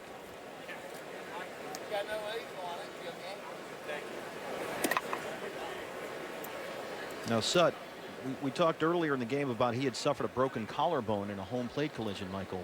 Yeah, I asked him about that. I said, I was told that you ran over a catcher. He goes, that's what I tried to do. He said it didn't work out that way. He said, I lowered my shoulder and went into him to get him, but he came down on me hard. And he said, I got the worst end of that deal. Well, Mike healed up enough to come back and lead the Arizona Fall League in home runs. And here he is today in the All-Star Futures game. Said all the folks in Branford, Connecticut, hello Branford, gathered watching this one. The Yukon Husky. 23, turns 24 in August. Ranked 75th on Keith Law's top 100 prospects list this spring, but that changes, and Mike Olt is shooting up the charts. As are many of these players, Steve. Impressive showing. I'm going to ask him at the end of the game where Taijuan Walker is at. After that easy inning. Chopper to third base. Carlos Sanchez, long throw. One away. The ESPYs, an annual celebration of the year in sports. It's the one night where star athletes and fans come together to relive and honor the greatest moments of the past year. The 2012 ESPYs, live Wednesday, July 11th on ESPN, presented by Capital One. Bernie Williams is out to the mound. And we have another pitching change here. That looks like it's it for Julio Rodriguez. Steve, you talked about where Mike Olt was drafted at in the organization for the Rangers, and it makes me think, you know, it's not always the #1 pick that becomes the impact guy. So not only the scouts that go out and draft those kids, but you think about the development people and the teams that are really doing a good job of it. Obviously Texas, Boston for years had a guy come up every year and make an impact through the draft, through their system. Tampa Bay, the Giants are doing a good job of that. But I just think back when the San Diego Padres drafted Matt Bush #1 overall. And in the second pick, the Tigers took Justin Verlander. If you get it right, you have a chance to be good for a long period of time. But when you don't know the complete history of a kid, when you don't look at some of the things that have happened in the past, you can run into problems. New pitcher for the World Team going to be Kyle Lotzker, as Bernie Williams, the World Team manager, has made his change. Well, Keith, let's go back down to Keith Law now. Keith, which teams in your mind do the best job in terms of scouting and development? Well, I've had the Padres as the top organization, even going back to the offseason, and they just added to it with a really successful draft this year, kind of moving money around, take advantage of the new cap rules within the draft. Also, I should mention the Royals, I think, have been a top 5 organization for several years now. Under the old system, they were just willing to spend a lot of money in the draft and internationally. And now you're starting to see some of the fruits of those efforts get to the big leagues with Moustakas, Hosmer, and obviously Will Myers just knocking on the door. Here's Kyle Lotzker, Sut. And well, it's been a dangerous job being a World Team pitcher today. Big right-hander out of the Cincinnati Reds organization. As you look at the numbers there on the season, 90 to 94 with a plus slider. And I don't mean just good. I mean really, really good. While Jocketty talking about the injuries that the youngster has had in the past, but they never gave up on him. Always has been a lot of interest from other clubs trying to pick up on him, but they feel like now he is on track and headed towards Cincinnati. Well, he's down 16-5 here in the 7th inning. The U.S. team has scored again. And now Kyle Lotzker, the new pitcher, will face first baseman Jonathan Singleton, a 5-hole hitter here for U.S. manager George Brett. And he hands the ball and says, let's try and get this Singleton kid out, who we have not been able to get out all afternoon. 3 for 3, including a walk, showing off the very mature approach that we heard so much about. And we've talked with so many of these guys about, well, this guy's coming up and he's going to be this and that, but they already have that guy there. And what did they do? Singleton, he's got an open door here in Houston. He can walk right through it.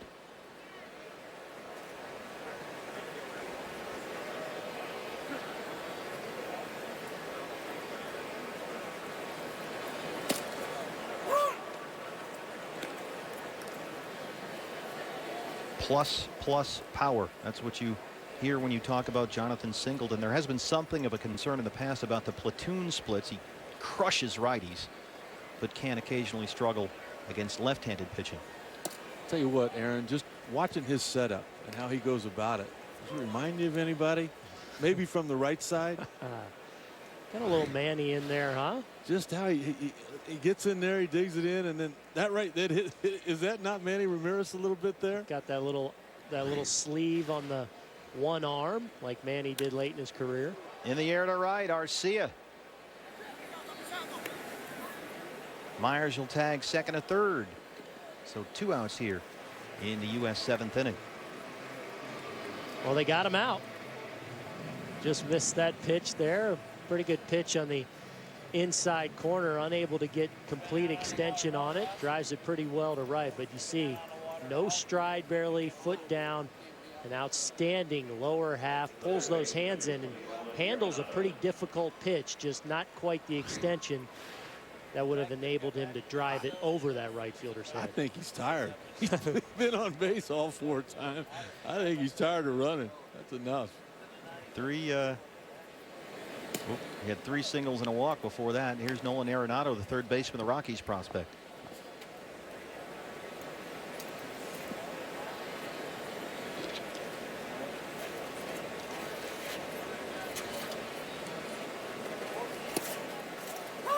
Ooh, inside strike there. It's getting to be that time, guys. We got to start thinking about the MVP. And oh boy, well, I think we just said it, didn't we? Well, it's a coin toss for me right now. What do you got? I got Singleton and Myers. I think Myers, as you said, Aaron, I mean, he's had some really good productive at bats. Myers, let's see, first 2 at bats, grounded to third, grounded to second.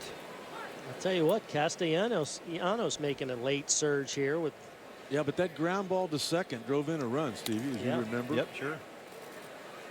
Second base side, Chifang Pan can't handle it, and another run will score. So it's 17-5, the U.S. team. That was the ground ball they were hoping for, and it just didn't work out. So Arenado is aboard. Another run comes in. I'll tell you what, Castellanos has a chance here to.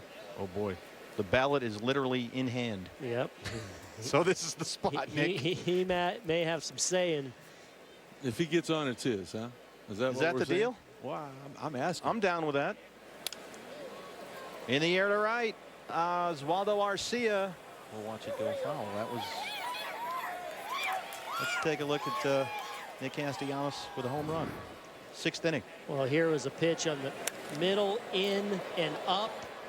Kind of that inside-out swing, but shows the tremendous power driving it out to center field here, 410 feet away at Kauffman Stadium. First round pick of the Tigers, 44th overall, 2010 draft. Gets a ball inside. Pedro, your thoughts on Nick Castellanos? Well, I talked to him before the game, and he was he had one foot in each clubhouse because his father was born in Cuba. He speaks Spanish, and he's got a lot of friends over on the world side of the dugout. So it was an awkward situation for him. Oh, Sut, that was the bus's warming up strike, it looked like. It should be growing a little bit. I think we all agree, don't we? It's a tough spot. You can't. These guys want to get up there and swing. Second base. There's a base hit into right field. Arenado will stop at second. There's my MVP. I mean, he almost went out down the right field line, just missing extra bases. And now with 2 strikes, what a great approach, Aaron, using that whole field. 3 for 4 now with a walk. That swing reminds me a little Freddie Sanchez, maybe with a little more power. Keeps those hands inside like that. Here's Rob Brantley, the Tigers catching prospect. Okay, bye. Rob Brantley, when he grew up, he's wearing number 10 now, but he's been wearing 7 in the Tiger system. His favorite player was Mickey Mantle. His grandfather was a big baseball fan, had all these old videos of Mickey Mantle. And Rob would watch him growing up as a kid, and he'll tell you Mickey Mantle is his guy. Same here. If I could get anything with number 7 on it. Brantley began the season in Double-A playing for the Erie Seawolves of the Eastern League. 46 games, hit .311. Very good contact hitter, almost never strikes out. Moved up to the Triple-A Toledo Mud Hens. In the air center field, Oscar Tavares chasing after it. Reimer Liriano is under it. And the inning finally ends 17-5. The U.S. team leads the world team. But when we come back, we'll see Xander Bogaerts try and get something back for Bernie Williams' world team. They trail 17-5 here.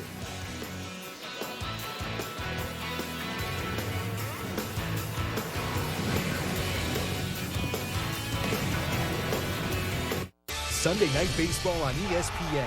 This week, baseball's biggest rivalry is on baseball's biggest stage as the Yankees and Red Sox throw down at Fenway. New York's trio of all-star starters has the Bombers atop the division. The bad news is this is baseball's toughest division. But Big Papi and the Sox know every game counts in the merciless AL East. Boston aims for a momentum-swinging victory before the break. Sunday Night Baseball presented by Taco Bell. Yankees Red Sox tonight at 8 on ESPN. The Open Championship, golf's epic poem. A perfect storm of skill and luck, disaster and triumph. The Open Championship begins Thursday, July 19th on ESPN. How much coffee you fellas gonna need today? 3, 4 cups? Well, Doesn't last long, does it? Listen, 5-hour energy lasts a whole lot of hours, so you can get a lot done without refills. And it's packed with B vitamins and nutrients to make it last. So, don't just stand there holding your lattes, boys. Make your move. We'll take the 5-hour energy. Smart move. 5-hour energy. Hours and hours of energy. Mine was earned off Vietnam in 1968. Over the South Pacific in 1943. I got mine in Iraq 2003. USAA auto insurance is often handed down from generation to generation because it offers a superior level of protection. And because USAA's commitment to serve the military, veterans, and their families is without equal. Begin your legacy. Get an auto insurance quote. USAA. We know what it means to serve.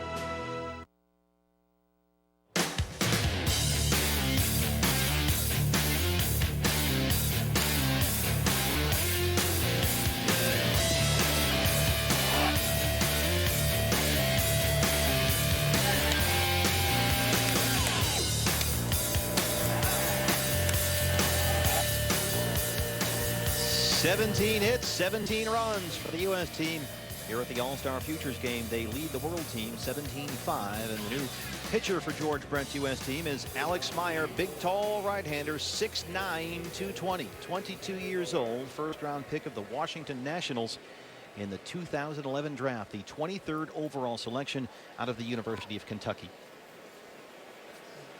Xander Bogaerts leads off the inning for the world team. Manny Machado at short. One down. Steve, obviously with Meyer on the mound, you're talking about not only a power arm, but you're talking about one of the better downward planes. Really tough to get the ball elevated to put it in the air. They're not real sure where he'll end up. They think he might be closer to being in the big leagues right now as a reliever, but they're going to try to start him for as long as he can. Get someone with that kind of height that normally takes a little bit longer to smooth out those mechanics. Here's Carlos Sanchez, the third baseman for the world team, in there against Alex Meyer. This year, Meyer pitching for the Hagerstown Suns of the Class A Sally League. First 17 starts, 98 strikeouts in 84 innings. As a junior last year, he led the SEC in strikeouts, complete games, shutouts. His brother plays football at Kentucky. I talked to my dad this week, who's the vice president of player development for the Washington Nationals, and he raves about what a good kid Alex Meyer is. Obviously, you love the size, the upper 90s fastball, but makeup off the charts with this kid. A hard worker, good aptitude. You know, and I was asking him about that. Well, tell me some people that helped you along the way. And he talked about his high school coach, Scott Moore. Talked about John Corcoran. He talked about Quinn Moore, some summer coaches that he had. Gets the strikeout there. Let's go down to Keith Law.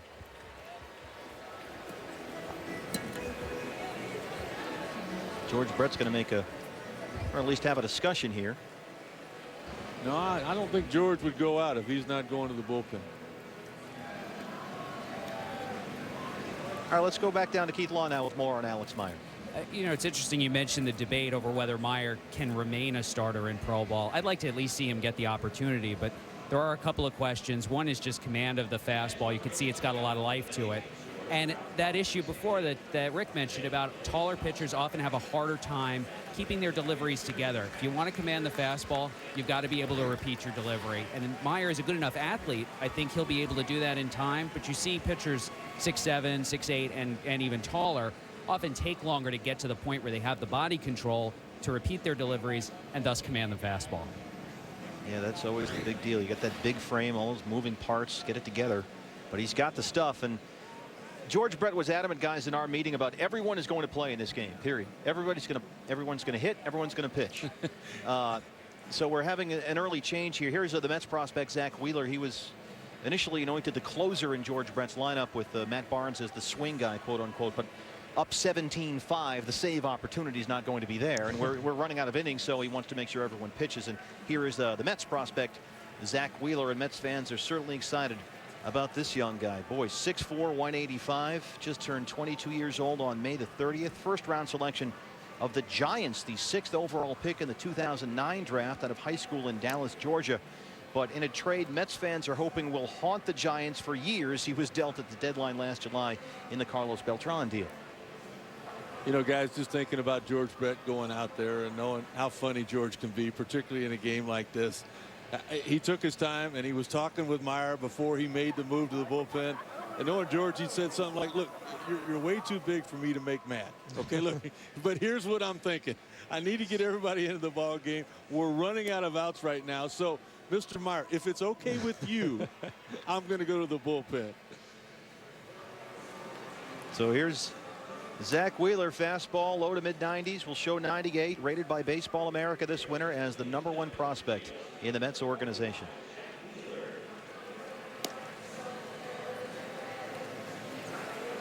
Matt Kemp of the National League looked to dethrone the defending champion Robinson Cano in the American League. Don't miss all the action. 2012 State Farm Home Run Derby, Monday, July 9th, 8 o'clock Eastern Time, 5 Pacific on ESPN. Now here's the lineup, and who do you guys have in the Home Run Derby?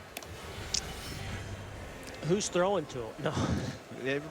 We lose Giancarlo Stanton, and we get Andrew McCutchen. Pretty good deal there. It would have been fun to see Stanton come in here and hit some bombs, but Andrew McCutchen, I think we've said on Baseball Tonight right now, is our National League MVP. I would not argue that, and with the upstart Pittsburgh Pirates, and who have struggled for offensive time, he's been the one constant. Tremendous center fielder, obviously, and a great pick in replacement of Stanton. Here's Jesus Aguilar, the first baseman, in there against Zach Wheeler. My first opportunity, guys, to see Wheeler live, and you just look at that nice, easy arm action. Just the tempo that's there to that delivery, a good, sharp slider. And look at him getting right back on the mound, ready to go. That keeps everybody involved in the ball game. Look at that arm action. Look how smooth that is. In the air to left center, Myers chases it down, and that does it. So George Brett was right. He needed to get these guys in here. Zach Wheeler makes quick work of that out. And we are moving on here in Kansas City. 17-5, the U.S. team leads.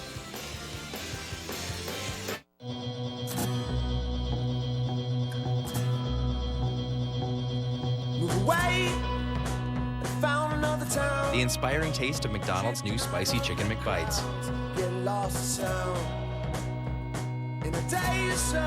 Poppable pieces of tender chicken breast, seasoned with just the right amount of spice, but just for a limited time. New spicy chicken McBites. The simple joy of spicy perfection. This is Mike. Mike's being healthy and chewing like a man. Introducing One-A-Day VitaCraves for Men. It's a gummy multivitamin with more vitamin B to convert food to energy and help Mike do manly things like wrestle bears and take out the garbage. New One-A-Day VitaCraves for Men. Celebrate the 4th of July in style with Lowe's. Get $5 off Valspar paint and primer in one. And now, with the temperature on the rise, there's no better time to take 10% off major appliances. Plus, you can also choose 18-month special financing on purchases of $299 or more with your Lowe's consumer credit card. So you'll have a lot more than just fireworks to ooh and ah about. Lowe's, never stop improving. Sirius XM All-Star Futures Game is presented by Sirius XM Satellite Radio. 17-5 here at Kauffman Stadium in Kansas City. Billy Hamilton flying around the bases with a triple. We've seen a whole lot of offense, 17 runs and 17 hits from the U.S. team. Here trying to quiet that down will continue to be Kyle Lasker here as we go to the bottom of the 8th inning. You know, guys, trying to decide our MVP vote here in this game. Rick, in the break, I thought you said it best. Maybe it's Ventura who started for the world team and actually got the U.S. team out 1-2-3 in the first inning, because it's been a tall task ever since then. That's the only 1-2-3 inning that they have had. I had no clue that he was that good. We do know that he was throwing 100 miles an hour, though. Here's the right fielder, Christian Yelich, the Miami Marlins prospect. In the air, shortstop. Lindor is under it, waving everyone off, one away. And that might be all for Lotzkar. Yeah, here comes Bernie. I think both of these managers will do the same thing. They'll try to let the pitcher get one more out here in their last half inning, and then finish up getting everybody into the game with the last guy getting the last 2 outs. This should be Bruce Rondon. He's the only world pitcher that's not appeared yet. He was supposed to be their closer, but trailing 17-5, that's not going to happen. Now earlier, remember when Will Myers was up there, guys, and he fouled the ball right straight back and broke the camera? They showed it on the big board here and everyone applauded. It was a pretty cool shot. Well, during the game, here it is. Here's Will Myers. Look out. Wow. Now, of course, our crew here does an outstanding job, so they get right on it. I mean, we want to bring you as many angles as we can, so we get in there and fix the camera, and here it is. And there you go. There's the new camera. We're not the worldwide leader for nothing. we have a few backup ones laying around, and Pete Keller was the one that pounced on that one and got us a new home plate camera. There's one or two in the truck back there, just what do you figure that was, like a $5,000 foul ball there? Oh, what are the odds? I mean, come on. That's like a hole-in-one in golf. Or a dinner check for you. Rick, that's what your eye would look like if I socked you right in the eye. All right. At some point, you guys are going to fight. By the way, there you see the Royals Hall of Fame out there right by the left field foul pole. That's where our Baseball Tonight stage is set up. We'll have all the All-Star festivities covered for you on Baseball Tonight. We'll be there Sports at 9 o'clock in the morning. 9 o'clock. It's an early call, Central boys. Time. Are you there with us, Bert? I am. I'll be there well before you guys. He'll be there driving the ship. There's the George Brett statue out behind the fountains. All right, Bruce Rondon continues his warm-ups for the World Team. When we come back, we'll have his debut. 17-5, U.S. leads.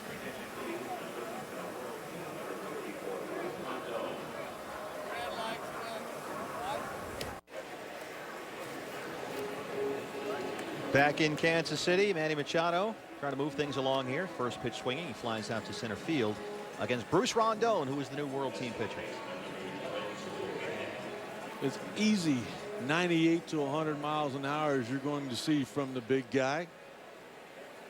The report I had said that he weighed 270. I see a little bit more than that, but look at those numbers. Look at the command, and he has been absolutely dominant. Only one blown save and a little bit of Jose Valverde with the setup there, is it not?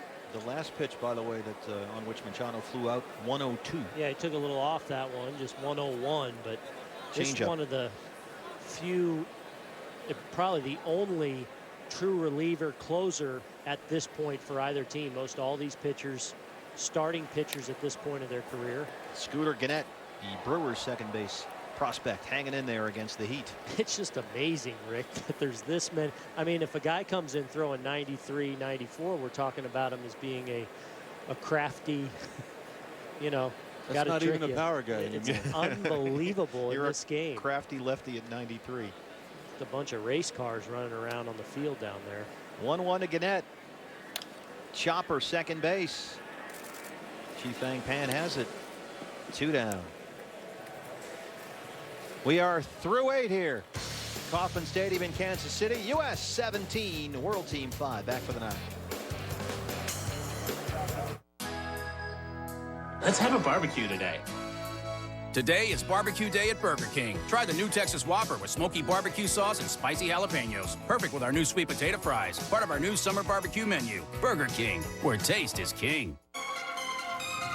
To me, music is about what feels right at that time. I like to live off of emotion, and I like to be able to express that. I'm Mac Miller, and this is how I do. If you had $1 for every dollar car insurance companies say they'll save you by switching, you'd have like a ton of dollars. But how are they saving you those dollars? A lot of companies might answer or no comment. Then there's Esurance. Born online, raised by technology, and majors in efficiency. So whatever they save, you save. Hassle, time, paperwork, hair tearing out, and yes, especially dollars. Esurance. Insurance for the modern world. Click or call. Sunday Night Baseball on ESPN. This week, baseball's biggest rivalry is on baseball's biggest stage as New York's trio of all-star starters throws down with Big Papi in Boston. Sunday Night Baseball, Yankees-Red Sox, tonight at 8 on ESPN. Welcome back to Kansas City, ready for the 9th inning here. 14th annual All-Star Futures game. The U.S. leads the World Team 17-5, and the votes are in, men. And Nick Castellanos has been named the game's MVP. Awfully impressive showing from the Tiger prospect. A couple singles, a walk, and a really impressive home run to dead center field on a pitch up in the strike zone, kind of inside out. Understand now why the Tigers are so excited about Mr. Castellanos. Well, and just think about the 3 prospects that they have sent here. I mean, Brantley doing an outstanding job behind the plate, the great throw, the RBI. You're talking about a left-handed hitting catcher. talking about the MVP of the futures game, and then, oh yeah, we got this guy, if you want, that down in AAA throwing 100, 23 out of 24 save opportunities he has been successful on. Congratulations to Dave Dombrowski, and once again having a strong system. Osvaldo Arcia back in there against Wheeler to start the 9th inning here. This is the right fielder, Twins prospect in AA, in there against Zach Wheeler, who's at AA Binghamton. These guys play in the same league. That's going to be foul. Zach's parents, Barry and Elaine, are very athletic. Barry spent 15 years playing in a men's league in Georgia just for fun. Just loves baseball. Elaine, a great softball player. In fact, Dad says Zach gets his velocity from Mom, who has always had the best arm in the family.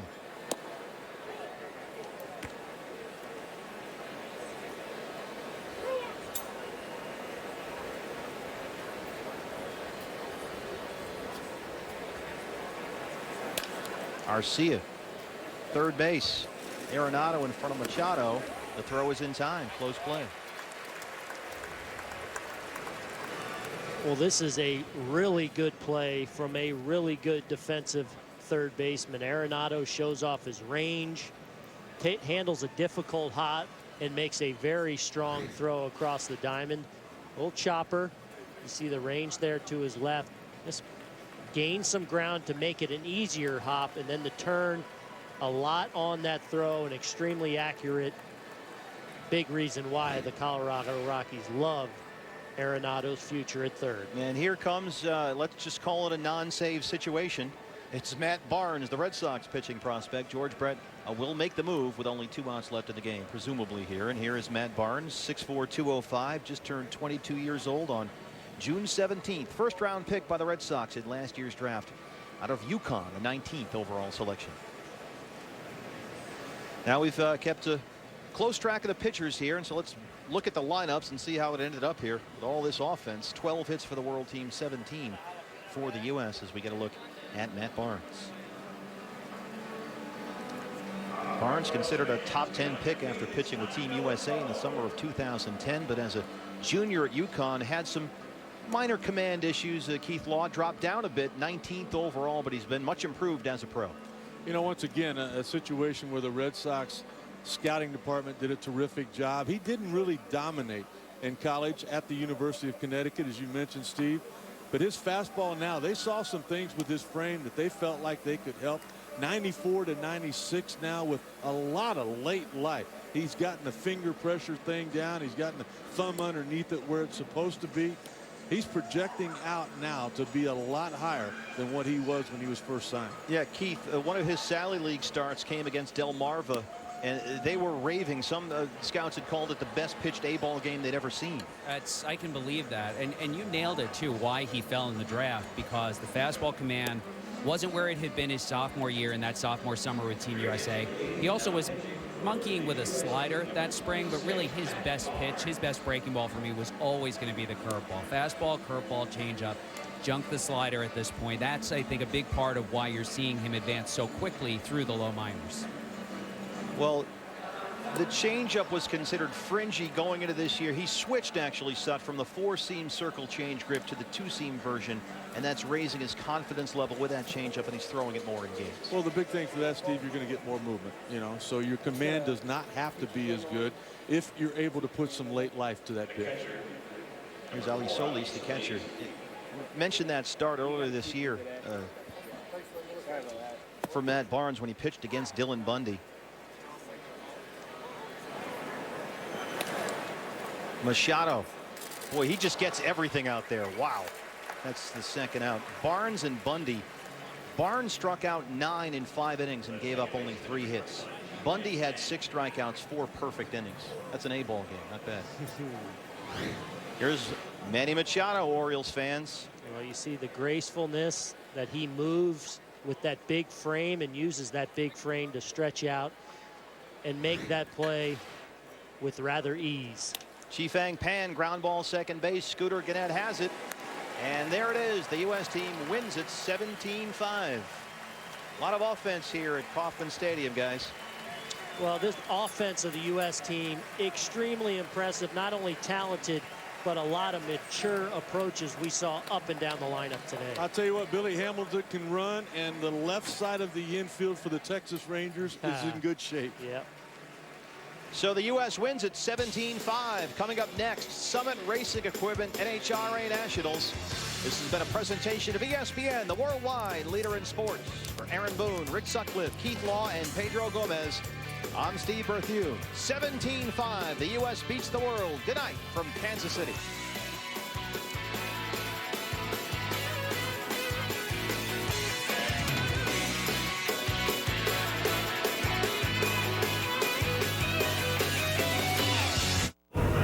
The Independence Day